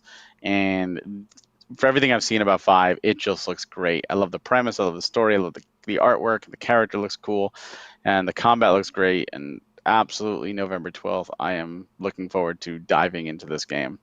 Wreckfest, I've heard good things about it, and it looks really cool. Whether or not I play it is another story, but again, if this is your type of thing, another racing game, it's great. Never played the Arcade Archives. Sorry, that was weird.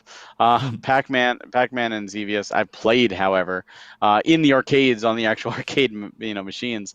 I'm just hoping that at the end of the day, they just bring all these and they make like a compilation game where you have a physical card of all these. Then I'll probably pop it in and just have some fun. But until then, great for those that want to relive that experience, but I don't really have the time to relive that.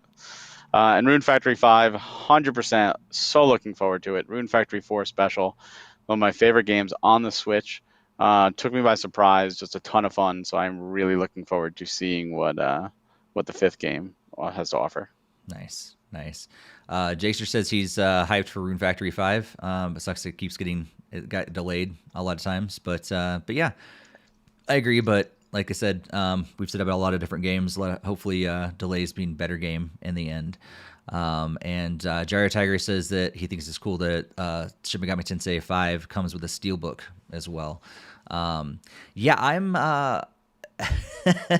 This is one of the sections of the direct where I was like, not for me. Still great announcements, still great games that are coming out. I'm sure that people are going to really enjoy it, but yeah, I mean, I've just never been a huge fan of the Shin Megami Tensei series. Wreckfest seems okay, but when you put it against like Cruisin' and Hot Wheels also coming out, like I'm probably not going to get that. The same thing with the Arcade Archives. Like they're great games, great on the original arcades, but I don't know. I haven't gotten one that I'm a huge fan of Galaga. Like if you've been listening to the podcast for a long time, you probably know that I'm a huge fan of Galaga, and even I didn't get the Arcade Archives version of Galaga, and so like it's probably because I have like 7 or 8, 9, I don't know how many versions of Galaga on all these different systems at this point. So I'm like, I don't need one more, and I think that's the same thing with like I own 5 different versions of Pac-Man. I don't need this one, and Rune Factory 5, not a huge fan of. I'll leave your Farmville to you, Barry. That's a big insult to Rune Factory fans. I'm sorry. I know it's so much better than Farmville, but yeah, that's my thoughts about it because I think I don't really want to farm for fun. But let's move on because there was another announcement. Because yeah, we didn't just talk games this Nintendo Direct. We actually got word about the Super Mario movie, and you've all heard the you've seen the memes. It's all out there by now. Chris Pratt is going to be Mario, and they basically gave a rundown of the several members of the cast, of the voice cast, including, like I said, Chris Pratt as Mario, Anna Taylor-Joy as Peach, Charlie Day as Luigi, Jack Black as Bowser, Keegan-Michael Key as Toad, Seth Rogen as Donkey Kong, Fred Armisen as Cranky Kong, Kevin Michael Richardson as Kamek, Sebastian Maniscalco as Spike. I can't pronounce his last name. Sorry, Sebastian. And surprise cameos from Charles Martinet, the original, well, mostly original voice of Mario. Not completely original, but mostly original. That's the voice we know as Mario. The movie is going to be coming out worldwide in the holiday season, December of 2022, specifically in North America on December 21st, 2022. And more information is coming later. But it's a game. It's a movie. We're used to talking games here. It's a movie being put out by Illumination. So that's the people that are behind the Despicable Me and the Minions and the Secret Life of Pets. And so we've known this movie is going to be coming out for a while, but now we get some characters or some actors announced for the casting. So Barry, what you think about all this? I mean, I think it's fine. I know a lot of people are memeing about Chris Pratt and oh, it should be Charles Martinet and all that stuff. And here's the deal.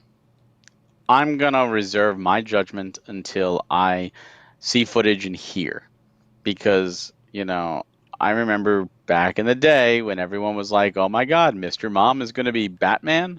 Oh, this is gonna be a joke. And now, how many people love Michael Keaton as Bruce Wayne and Batman?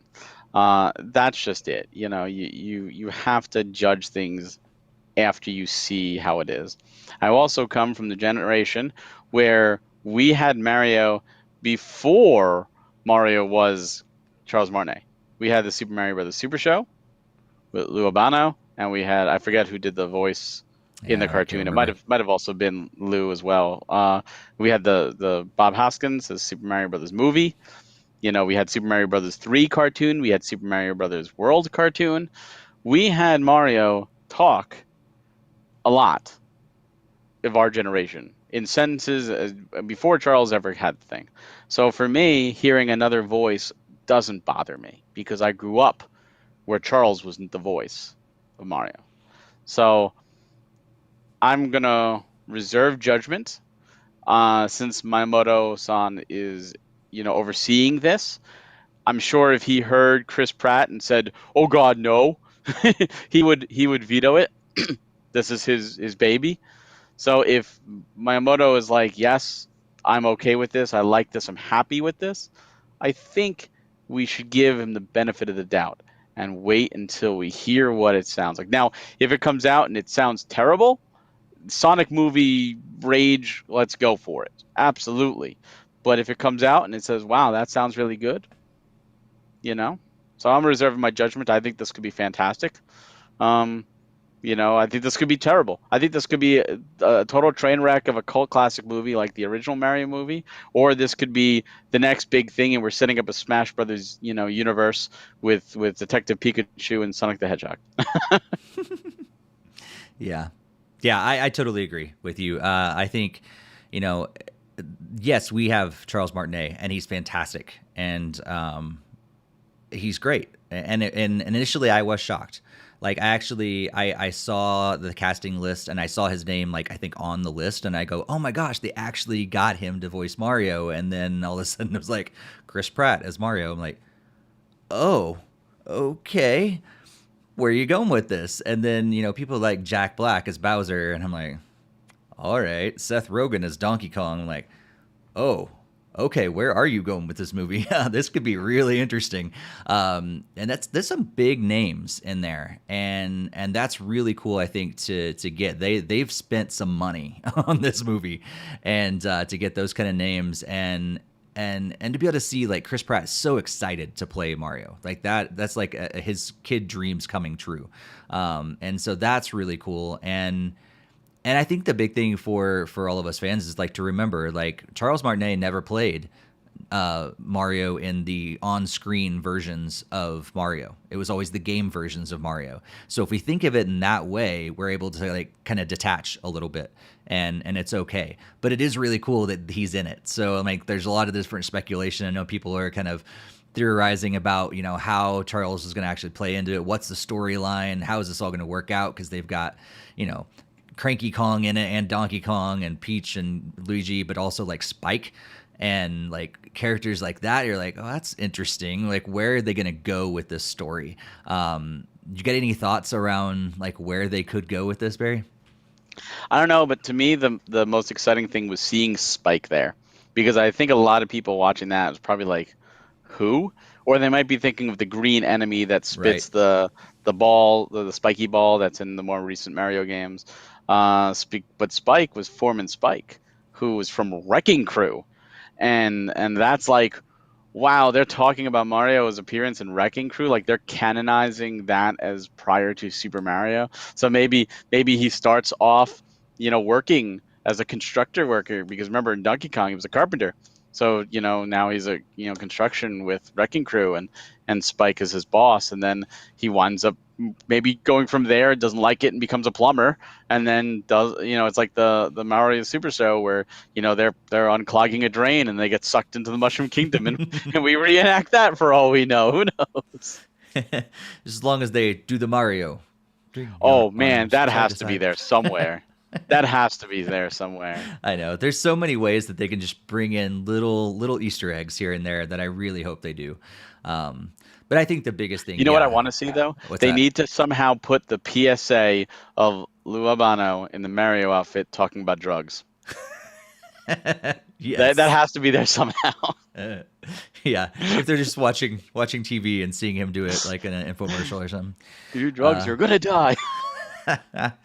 yeah, I think what you said is so important for us to remember, that Miyamoto is behind this, and he is the father of Mario, like, and behind every game in some way, all throughout Mario's history. So like, the fact that he's putting his stamp of approval on this, like, I have to be okay with that as a fan. If the guy that made this character and all of those worlds is putting his stamp of approval, like, I can withhold judgment until I see it. Of course, I still am able to have an opinion about it, but just based on announcements alone, I'm gonna withhold judgment as well, like you, Barry, and wait till I see it, and see what they do with it. But I am excited to see where they could go with this, because with that cast and those characters that we know are coming back, and that kind of money that they're putting behind this movie, this could be really, really fun next December. So yeah, let us know what you guys think about it as well. Looks like most of the chat is in total agreement as well. And Kevin says that he liked the Sonic movie much more than he thought. I did as well. I think they did a really good job with that, especially after all the the hubbub, I guess, over all the style of Sonic in the beginning and everything. I thought they did a really good job with that movie. And it was my game or my movie of the year for 2020 because I didn't really see anything after that. Uh, but let's finish up this Nintendo Direct with the last two announcements, and that was Splatoon 3 and Bayonetta 3. So we got to see a little bit more of Splatoon 3 coming out in sometime in 2022. So there are going to be some different campaign modes and things like that, and completely out of left field. We weren't expecting this. People were thinking. Actually, I remember Jakester actually saying in our Discord, "Yeah, this is what I wish for, but I know it's not going to happen." And then all of a sudden, at the end, they say, "Hey, we got Bayonetta 3 news." So we got to see a new trailer for the game, and it's coming out sometime in 2022 as of now, and more information, of course, to be released at a later date. And there's lots of speculation around Bayonetta 3 now. There was already some around that. Now there's even more after seeing that trailer. So Barry, what do you think of Splatoon 3 and Bayonetta 3? Splatoon 3 is a game that I'm really not interested in. I enjoyed the first one. I never played the second. I'm so happy for the fans.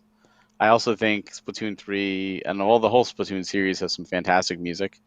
And they're so quirky, in their own realm. The trailer I thought was phenomenal. I love how it starts like going crazy and changes up the musical style and starts getting all weird. And there's that one animation I laugh every time I see it of a fish on a tricycle that's just so quick as it rides across the screen. It's so bizarre. I love it. You could tell the developers are having fun with it. And if you're excited for it, then I hope you have a great time. The head developers also really quirky and weird, and making a physical 3 it's just so Nintendo. I love it. Bayonetta 3 I am beyond hyped for. I really thought, like, when the trailer started, I saw platinum right away, so I'm like, all right, this is a platinum game. And I thought Bayonetta 3 possibly, and then they showed Lappy, and I was like, oh my god, Astral Chain 2. Like, we're getting Astral Chain 2 before we're getting Bayonetta 3? And then, no, Bayonetta shows up. And she looks awesome. I love how breaking the fourth wall she was. I'm late to the party, but I'm guarantee I'm worth the wait. And the gameplay looks great. Kaiju fights look great. It looks amazing. Like, I can't wait for it. It's supposedly next year. So I guess we'll see, but I'm really happy that we finally got something. 2017 it was shown off, so that was almost 4 years ago, because it was Game Awards, so it was December of 2017. So it's about time. Yeah. I'm with you. I think I said this on a previous episode, but I'm still, I don't know. I guess I don't understand why they have to come out with another Splatoon game. Why can't they just update it? I think when they came out with Splatoon 2, it kind of made sense. It was on a different system, things like that. But with Splatoon 3, I'm like, I would have preferred just an update to Splatoon 2. Just enhance the game, if you have to release DLC, pay DLC, whatever. But, like, I think games like that, I enjoy them more if they just keep putting more effort and money and love into that game and just keep making it better, because I see it could be like an esport kind of game. I think that's what they wanted it to be. But if they keep releasing new versions of it, like, I don't know, it gets me disinterested over time.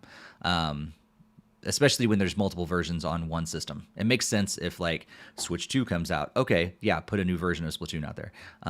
But I don't know. At this point, I'm like, I enjoyed Splatoon 1 a lot. I enjoyed Splatoon 2 some. But by the time Splatoon 3 comes around, I'm not interested anymore. And that's just how it is. Like, I think if they kept making it enhanced, I probably would have stuck around a little longer. But that's their decision. And I'm sure they want to make more money. And that's another way of making more money, is releasing a new game. So, yeah, and then especially because Nintendo doesn't want to do pay to play kind of stuff all that much, and that's how games like Fortnite and PUBG and all that stuff keep enhancing their game, because you pay for all these other things, and Nintendo doesn't want to do that, so that's why they release a brand new game. Bayonetta 3, I agree, looks great. I need to go back and actually play Bayonetta 1 and 2 at some point. I played some demos and all that stuff, but I've never actually just played through the games. And so, like, have experience with the game, but little really in comparison to. And so the cool thing is that I've still got a lot of gameplay ahead of me before I go into 3 to play through 1 and 2. And so, but it is pretty exciting and great to see it's coming. And yeah, at least as of now, it's still come out for Switch.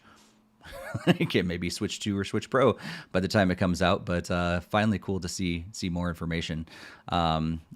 Jakester says he'd rather deny something being and then being proved wrong. Yeah, I totally get you. I wasn't like poking fun or anything. It was just funny that like I think we were all there with you and going, yeah, we're not going to see Bayonetta 3. We've not seen it in 4 years. Why would we see it today? And then all of a sudden they surprise us with it. Yeah, there was another game he mentioned too. Oh, it was Metroid 4. Yeah, I totally same thing.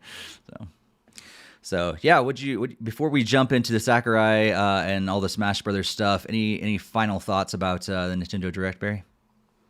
Yeah. So like I said, when this wrapped up, I looked at it and said this is probably a 7. I left. I was happy. I wasn't overly ecstatic. A lot of the stuff we knew about already, like it wasn't a lot of surprises, and a lot of the surprises either leaked, like Castlevania Advance Collection, or were out of left field and I didn't know what to think about it, like Voice of Cards. So it was like a 7. But then as I thought about what was shown off more, and as I played like the demo of Voice of Cards and I started watching other people's reactions to it, I realized the Direct has a lot to it. And when you already factor in, like I said before we started talking about this, we already had a stacked remainder of this year. Like Advance Wars 1 and 2 wasn't shown off, and Pokemon wasn't shown off, and Metroid Dread was shown off, but we didn't need it. Cruise and Blast and WarioWare, and like we already had this going in, and we knew like SMT was coming. So to add all this extra stuff, and some of the stuff we forgot about, well, I guess I forgot about like Hyrule Warriors and Mario Party we knew, but just to have all this added on, it's like icing on the cake. We could have done without this Direct, and we would have been in a great position. This only adds to it, and of course, the knowledge of still this year, this month, we're getting the N64 and the Genesis stuff. We're getting Animal Crossing's Direct, obviously the Smash that we're about to talk about. There's a lot this year, and Nintendo usually packs the second half of the year. So I wound up giving it around an 8. Like it actually improved from a 7 to an 8 to me. Wasn't the best Direct. Was a very, very good Direct. And I know it made a lot of people happy. And as usual, it always disappoints a lot of people too because they want everything. Yeah. Yeah, I'm with you. And it looks like Jakester also would give it an 8 as well. Yeah, I thought it was solid. I think it has nothing to do as we were talking through it and everything. It has nothing to do with the fact that it was actually forgettable. Just life goes on. But as we get talking about it, I'm like, oh yeah, that was cool to see. That was cool to see too. And I remember seeing that and everything.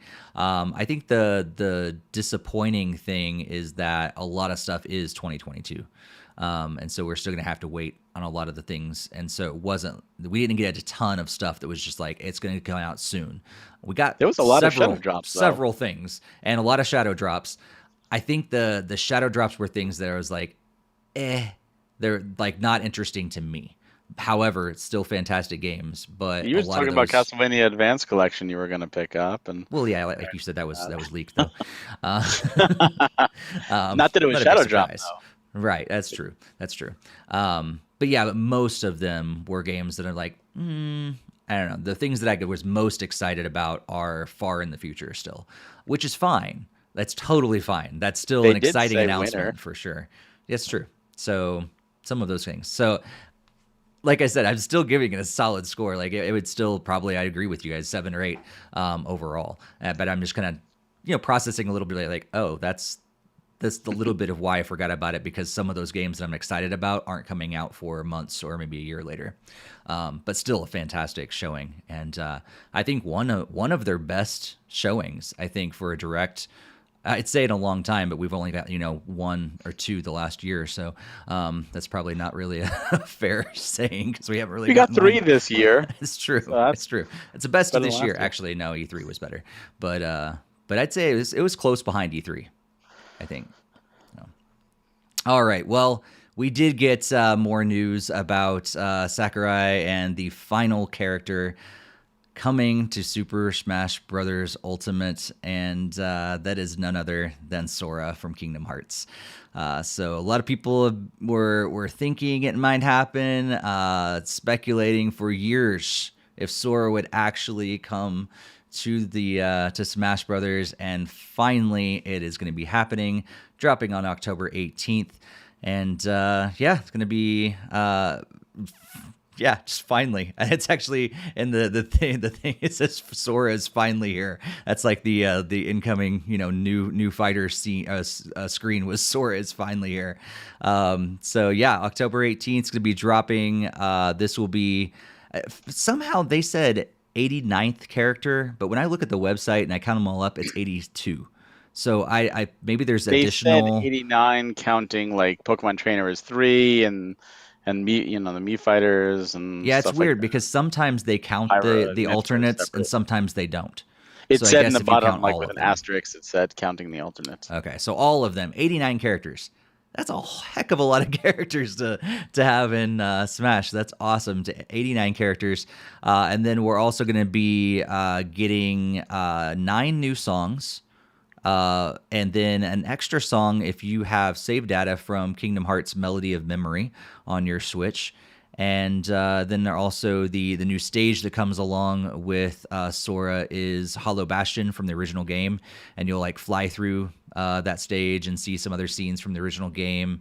And there's like a final version of it that you transition into called Dive into the Heart, and it has a stained glass window and a bunch of other characters that will be kind of shown on that as well. So we got to see the moves, we got to see Sora and everything. Before we jump into the other announcement that we keep alluding to over and over again, we're gonna get into that in just a second. Barry, what do you think about Sora coming to Smash, the top ballot winner apparently Yeah. in the Smash ballot? Sora was number 1, finally here. Well, first off, I think a lot of people were confused when Bayonetta was shown off and said, like, she's number 1. And you're like, wait, how is she number 1? It's interesting to know that they lied about that. I understand why they did, because they probably tried Sora and Disney was like, no. So what do you do? Oh crap, the top one we can't do. I also like the reason that Iwata said we're not going to tell you what the results were because we don't want you badgering the other developers saying make it happen, make it happen. So very respectful of Iwata. I understand that and I do appreciate that. I also like the fact that they showed off the Mii Fighter costumes first, because Mii Fighter costumes are always what people look at as deconfirmations. So since this was the final fighter, they did it at the start just to get the deconfirmed characters off. And I found it interesting that Doomslayer was one of them, because I know Doomslayer was a front runner and one I was not excited about joining. It would be like, all right, whatever. Just Doom never really was huge to me. But it's great to see that Doomslayer is there as a Mii costume, so you can still play. Weird that they played Doom music, but Doom music is not included with the character. The Octoling wig and the Judd hat are kind of meh. I guess it was to deconfirm Octolings, although they could just do alternate like P5, P6, or whatever for Inklings. Make them Octolings. Or I can see Octoling being an Echo Fighter in the next Smash for sure. But then in terms of Sora, I thought the reveal trailer was fantastic. I was prepared for seeing everybody in this as a final thing. I like that it brought it back home to the original launch trailer, or the announcement trailer with the flaming logo. Really well done. I saw a lot of people think at that point when it was just the fire that it was going to be Dark Souls because the campfire. I didn't even make that connection, but I can understand why people would think that. Maybe this is a Dark Souls character. Glad it's not a Dark Souls character, just because I don't think that franchise is big enough at this point to get in, especially because it's not Nintendo. But to see once I saw the key blade on fire, like before it even showed the Mickey, I knew instantly, and I was like, they did it. The sons of a bitches, they did it. Like it's happening. And I'm not a huge Kingdom Hearts fan, to preface it. I did beat the first 2 games. I played 365 over 8. I did play Chain of Memories. I didn't beat them. I played Birth of Sleep, didn't beat it, and I played Kingdom Hearts 3 and I didn't beat it. but and I've watched videos on the story, and the story is beyond convoluted. That being said, I did enjoy what I played, and I know there's a ton of Kingdom Hearts fans and ton of people that are so excited. And for me, it was an exciting announcement, but it was even better because after it aired, I did go back and watch other people's reactions. And like I was tearing up for them because of how excited they were. And to me, that's what video games about. Like it should be about the excitement. It should be about the joy. And even if something doesn't excite you, it excites somebody else. And we can't get everything we want. It's very rare to be excited for everything, but you shouldn't be down on someone else's enjoyment. So for me, that's infectious. I loved seeing people excited. I love seeing people happy. And that to me made the character even better. And then, of course, in traditional Sakura love, the love he gave to Sora in the reveal was great. The whole multiple costumes for 4 of the games, and then seeing the Timeless River version with the different facial expressions, the fact that when you play the stamina and you win, it does the Kingdom Hearts winning animation with it like fades away. Things like that are just those little touches that just make it. And that's something I can appreciate playing Kingdom Hearts. It's kind of like when Joker was revealed and they were doing those like cool touches, like when you win, how Joker starts running. And I was like, I don't get it. And then I played Persona 5 Royal, and I was like, oh my god, that's amazing. Like I get those references. So if you've never played Kingdom Hearts, you're probably like, I don't like whatever. But if you played Kingdom Hearts, you know that is such a cool little reference. It's those little things that make Smash Brothers above the other games. Right. Just awesome. Really happy about that. Noticed the severe lack of Disney characters. They showed Disney like in the recap. He mentioned Maleficent once, but otherwise, outside the keychain, which probably cost them a crap ton of money, there's no Disney characters. Disney characters were actually removed from the stained glass windows in the back.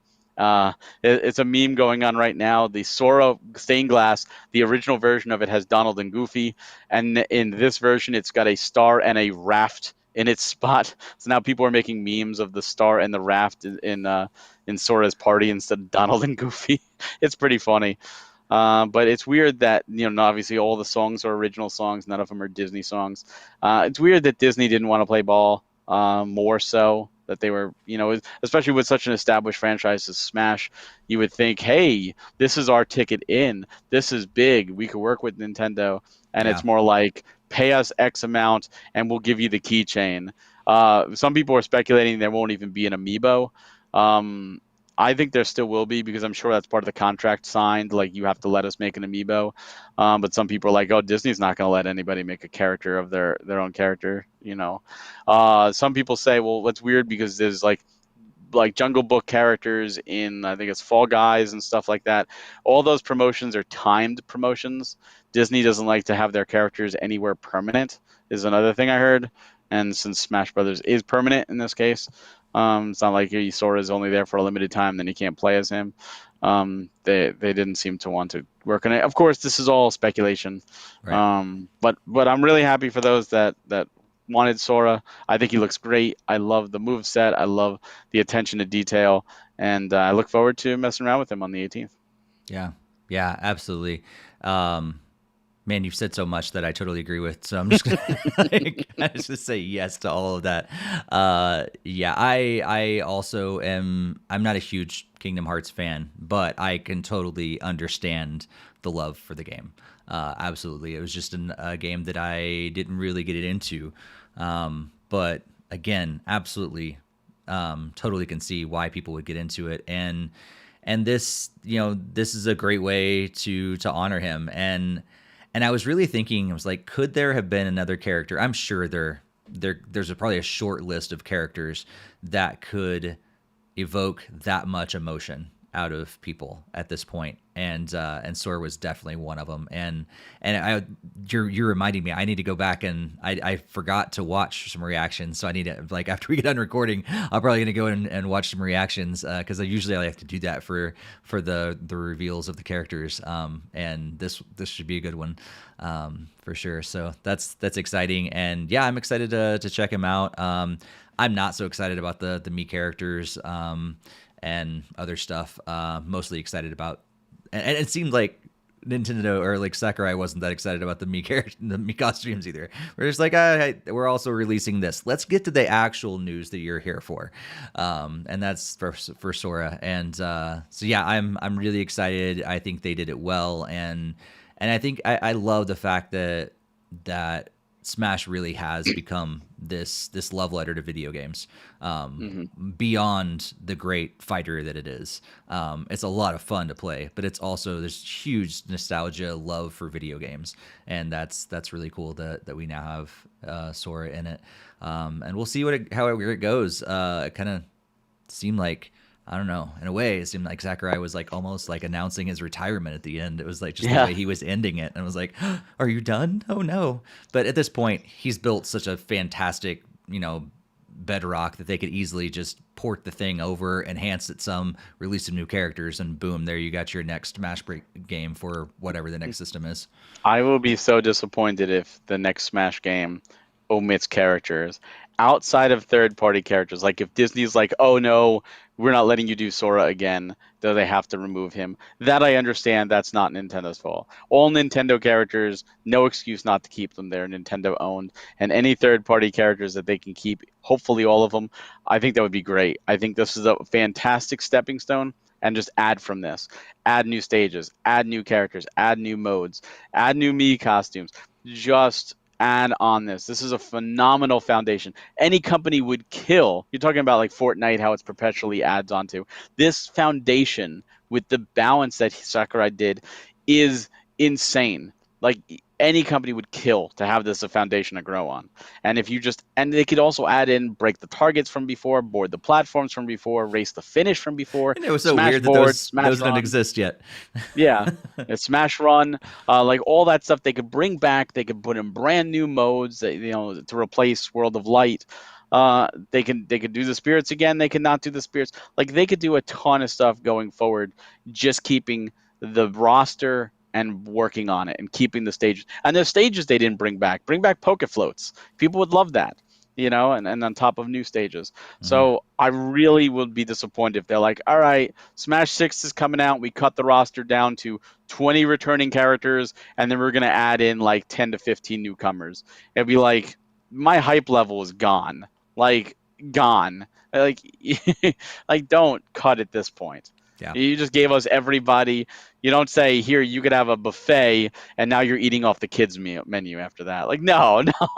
Right. Yeah, those chicken tenders could be delicious, but I want my steak too, Right. Ross joining us in the chat and says that you don't have to do another Smash game, do something new. I agree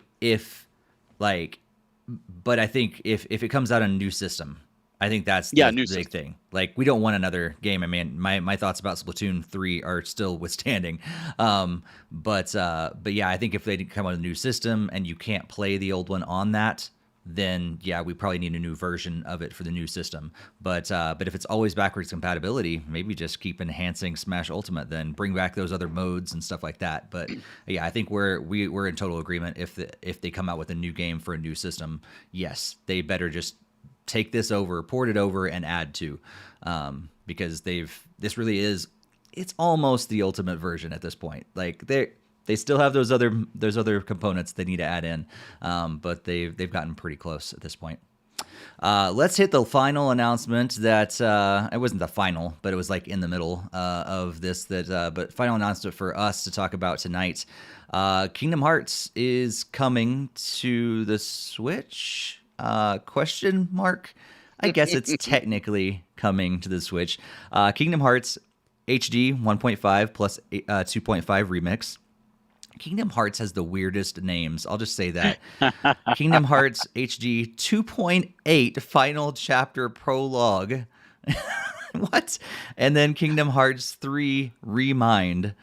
They're all coming to the Switch in cloud versions. So we've alluded to this several times in this episode, but all of them are coming out as cloud versions at some point in the future. Barry, what do you think about Kingdom Hearts coming to the Switch in cloud? It And stinks. This is the worst botched announcement I've ever seen. This makes the Xbox One DRM announcement look fantastic.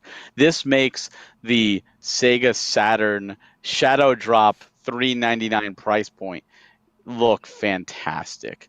This makes the PlayStation 3's launch price of $599 look fantastic. All right, these are some of the biggest blunders in gaming announcement history, and they look better than this. I'd understand Kingdom Hearts 3 being a cloud version. Fine, it's a PS4 game. It should be able to run on the Switch because other PS4 games do. I mean, Darksiders 3 just came out, and that was a PS4 game. So if they could do it, you can do it. You have money. It's Disney money. You can make it happen. But the other two, yeah, 2.8 was a PS4 game as well. Maybe that one I could see, but 1.5 and 2.5, no excuse.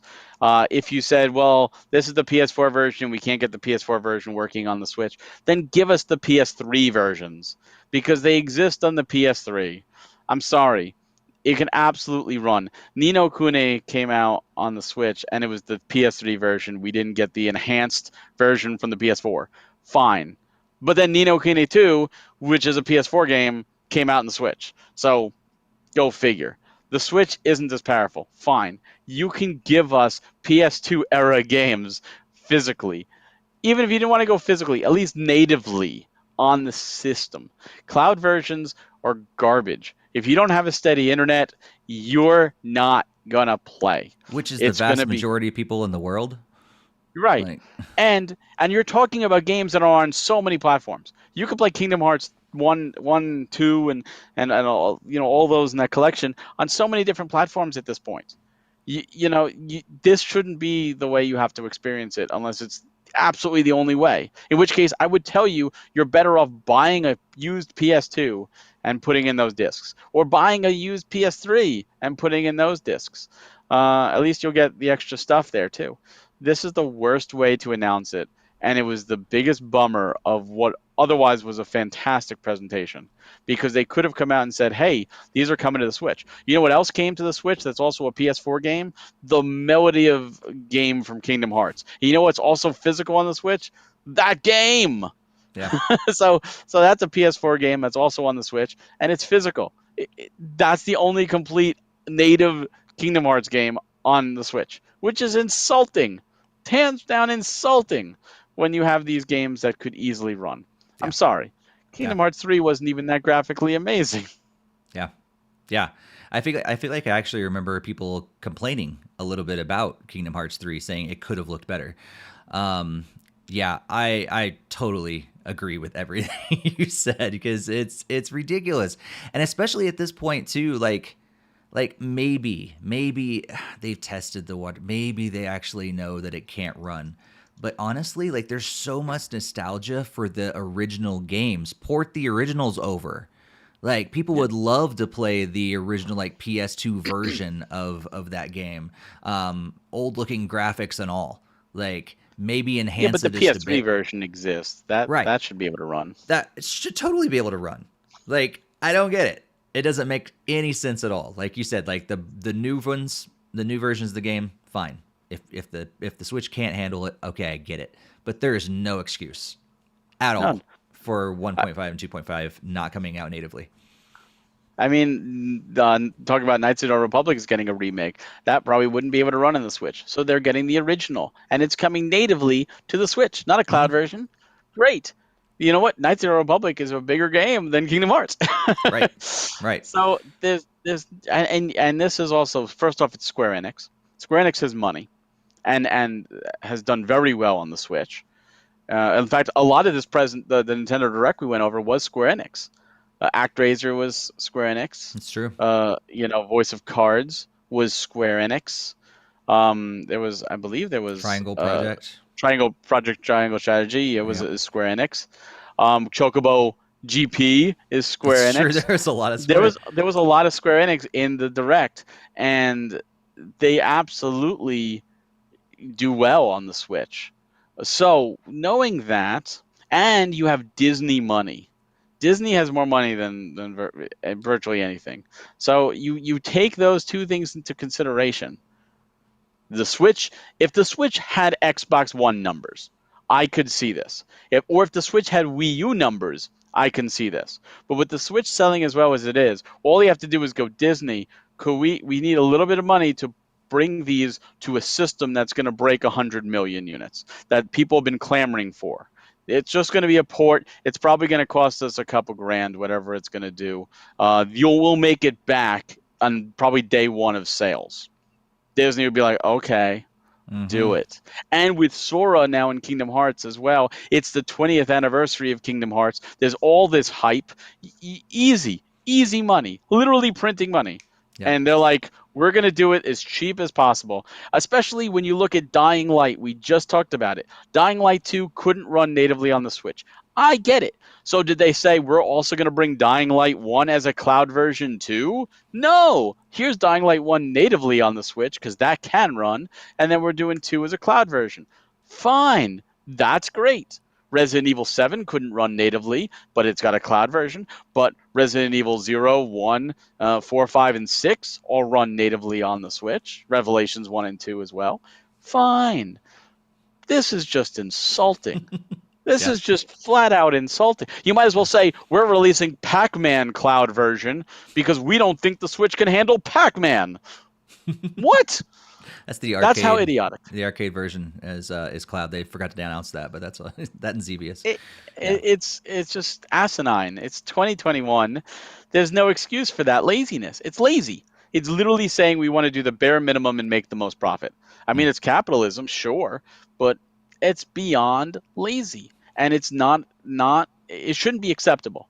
It shouldn't be acceptable. If you support this, you are letting Square Enix and other developers know, in this case, hey, you could be as lazy as possible and make money, so continue to be lazy. And when a company is lazy, you know what happens? They don't grow. They don't expand. They don't evolve. They don't innovate. Why should they? People have accused Nintendo of releasing the same game over and over, and while they don't, at least they don't pull crap like this. Yeah. That's weird. And you got to think it's going to make less money this way too. Like, because there's less 100%. people that can actually play it. And you know what they're going to do? It's going to make less money and go, you know what? Clearly there wasn't enough demand on it, so we're not going to bring the next games over to Nintendo. It's the same thing that they've always done. Third parties have always done this with Nintendo. They've always made the worst versions on Nintendo, and then those versions don't sell, and then they go, oh, well, because the Nintendo version sold the least, the next installment isn't going to come to Nintendo. And they use it as an excuse. They've done that with Sega too, with the Saturn. Mega Man X4, Mega Man 8 came out on the Saturn, and those were the better versions versus the PlayStation. But X5 and 6 were PlayStation because they didn't sell well. Tomb Raider was on the Saturn, and you know what? Tomb Raider 2 didn't hit the Saturn. It didn't sell well. The same thing happens. And when a game does sell well, like Soul Calibur 2 on the GameCube version sold the best. It outsold the Xbox and the PS2 versions combined. So what do? Soul Calibur 3, PS2 exclusive. I don't know. People are stupid. It's true. Jakester in there trying to get this podcast to go longer than it already is, bringing up FIFA. Yes, I know. Exactly. FIFA, the Legacy Edition. Well, I just already alluded to it. This podcast is going a lot longer tonight, so thanks for sticking with us. One quick thing we want to hit before we kind of move on to our normal ending. Quick headline. There's not really a whole lot to discuss around this, but we just want to make sure that if maybe you've been under a rock and you haven't heard about all these different rumors going around. Supposedly, there's some 4K development kits that are going out to developers out there for Switch. Sometime Nintendo has completely denied it, but supposedly they're still out there. So I don't know. Our hands are up. We don't know what is actually going on. Both parties are claiming that they're accurate, so we'll see.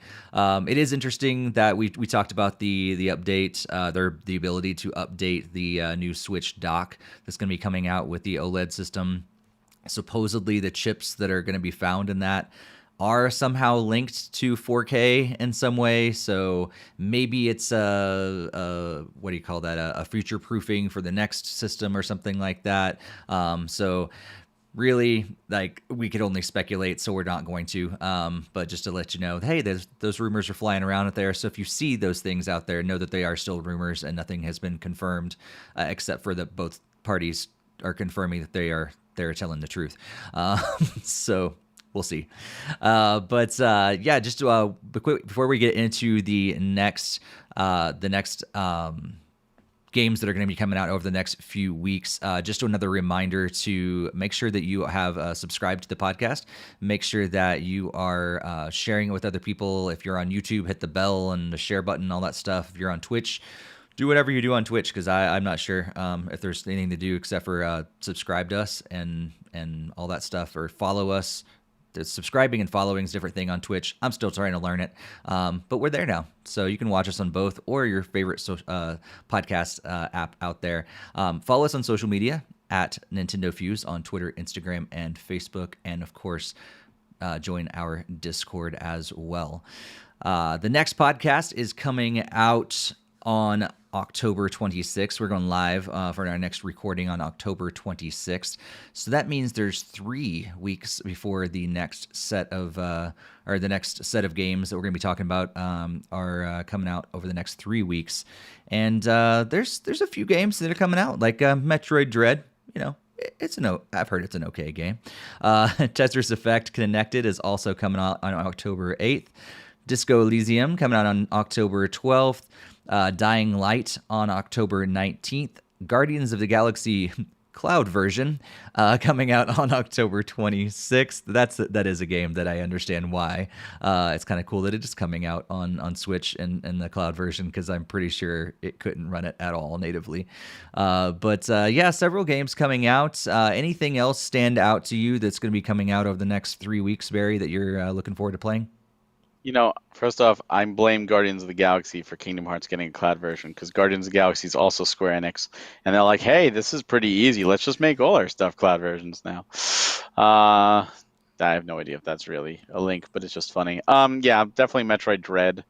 We'll not be able to play it till next week, but I am definitely looking forward to that. And I don't know. I don't know what I'm going to do after that. I guess it really depends on how long it takes me to beat Dread. I might jump into some other games in my backlog, or just mess around with stuff like, Unite, and not get into anything that really absorbs me until Shin Megami Tensei 5, and before that, Mario Party. So I guess we'll see.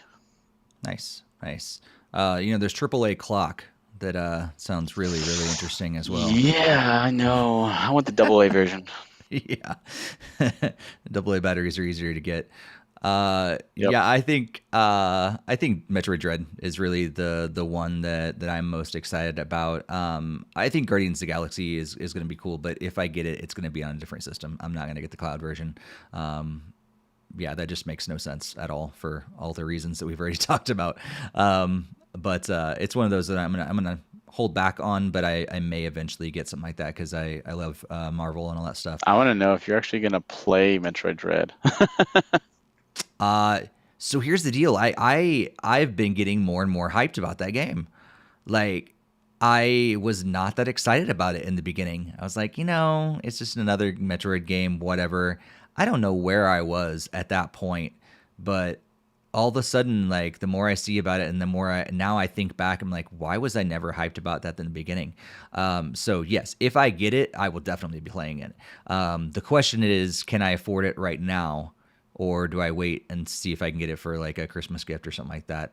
So it may be something that I have to hold back on, but right now I definitely want to get it for sure. If you didn't go skydiving, That was paid for. It was a gift, actually. Oh. So yes, I totally agree though. Like if I would have paid for that, yeah. But I don't know, skydiving versus Metroid, I definitely go skydiving again. Oh no, Metroid's forever. Skydiving is only, fleeting. It's very fleeting. It was over so Oh, quick. Caligula Effect too. Heard good Yeah, things about the first one. the next Jackbox game comes out. Collection Yeah. of games comes out in the next couple weeks too. So I'll probably end up getting that. In fact, I know I'm going to get it. I think I've already pre-ordered it. Yeah, there's several games that are coming out. I think it's a lot of games that are like, a lot of them do fly under the radar, or games that we may end up trying out eventually. I think that's a lot of those games are like independent games that all of a sudden are like, oh, like, yeah, we got a free copy of it. Sure, we'll try it. I've heard really good things of my Peppa the Pig, my friend Peppa Pig. I've heard really good reviews of it. It's not for us. Maybe Greg and his daughter would enjoy it. Maybe. But I have heard really good things about it, actually. So that's coming out on October 22nd, and yeah, also Smurfs. That's Oh coming out too. man, Fatal Frame. Yeah, the pain of that Fatal Frame. Yeah.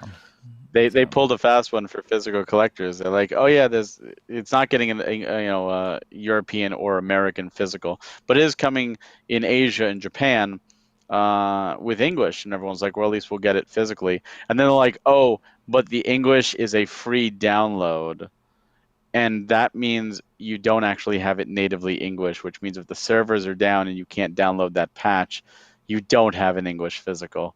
And it's like you pull that bait and switch after you get pre-orders, and it's like, no, that's no longer a real physical. That's too bad. Well, anything else that you're looking forward to doing over the next couple weeks? Get an extra week there off before our next recording. So what are you up to? Absolutely. Just in 2 days, I'll be heading down to Philadelphia, Pennsylvania, for Too Many Games. So I'll be at Too Many Games this Friday, Saturday, and Sunday. So if you will be in the Philly area, first off, the show was amazing. Charles Martinet will be there, so I'll get cool. to see him.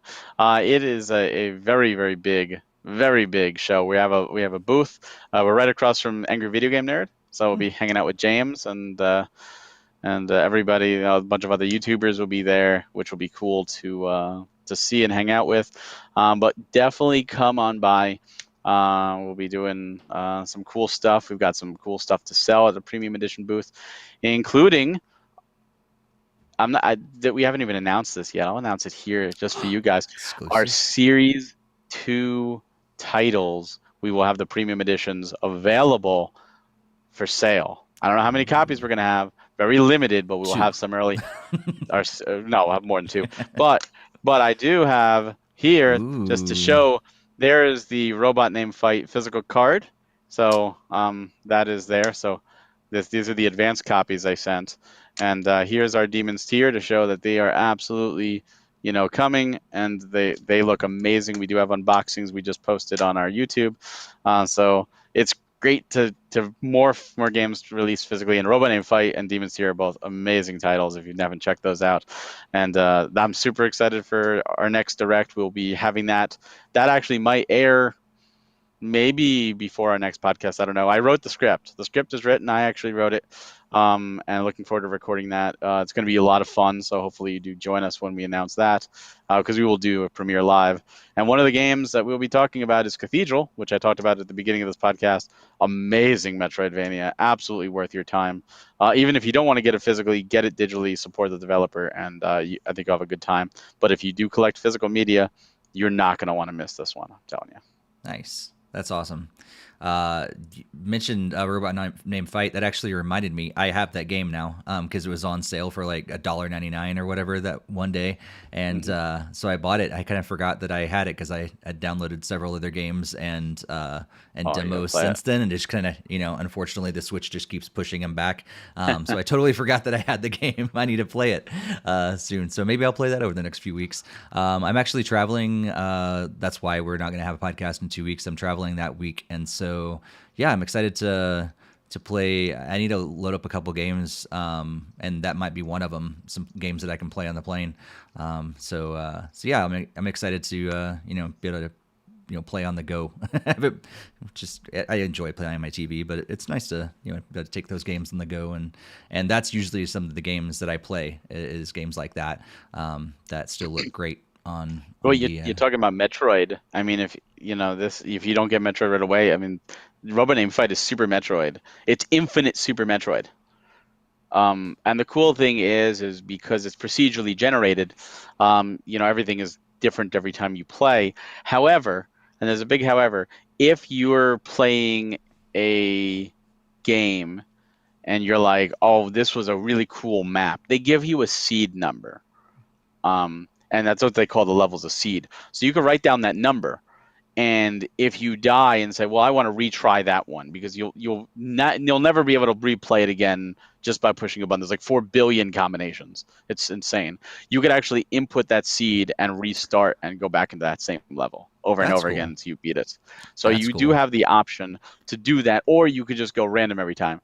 The items you get are random. However, also as you do certain things, like if you beat a boss, it may unlock the ability to get like special weapons on a future playthrough.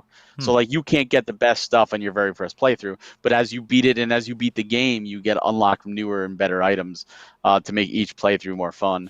And some of the stuff gets really crazy. I mean, you could, if you get lucky, you could have like Sonic spin, like when jumping, like the spin ball with infinite jumps while you're shooting lasers out of your head with a flamethrower and a rocket launcher all going off at the same time. Just it's That's really awesome. cool. And there's like over 100 different power-ups, so you're never gonna get the same thing twice. That's cool. Ton of fun, and I'm so happy that we were able to bring it physically. Made by one guy, really sweet guy. Did an interview with him, 2 interviews, a written and a video interview, which you can see on our premium channel and at premiumeditiongames.com. But yeah, for the price you got, it's a steal. Absolutely. You should play that and enjoy it. Cool. Yeah. Looking forward to checking it out. And yeah, I'll maybe be able to talk about it on the next episode. So, well, cool. Like I said, we are going to be recording next podcast live on October 26th. And, if all goes well, we'll probably be back on Twitch again in addition to YouTube. So thanks for joining us there on Twitch. Thanks for joining us here on YouTube, or thanks for listening after the fact. If you have not done so, be sure to subscribe. Be sure to share it with other Nintendo fans out there, and we look forward to chatting with you guys in our Discord, on social media, and our next episode. But that brings us to the end of episode 238. We'll see you next time. Happy gaming, everybody. Have a good one.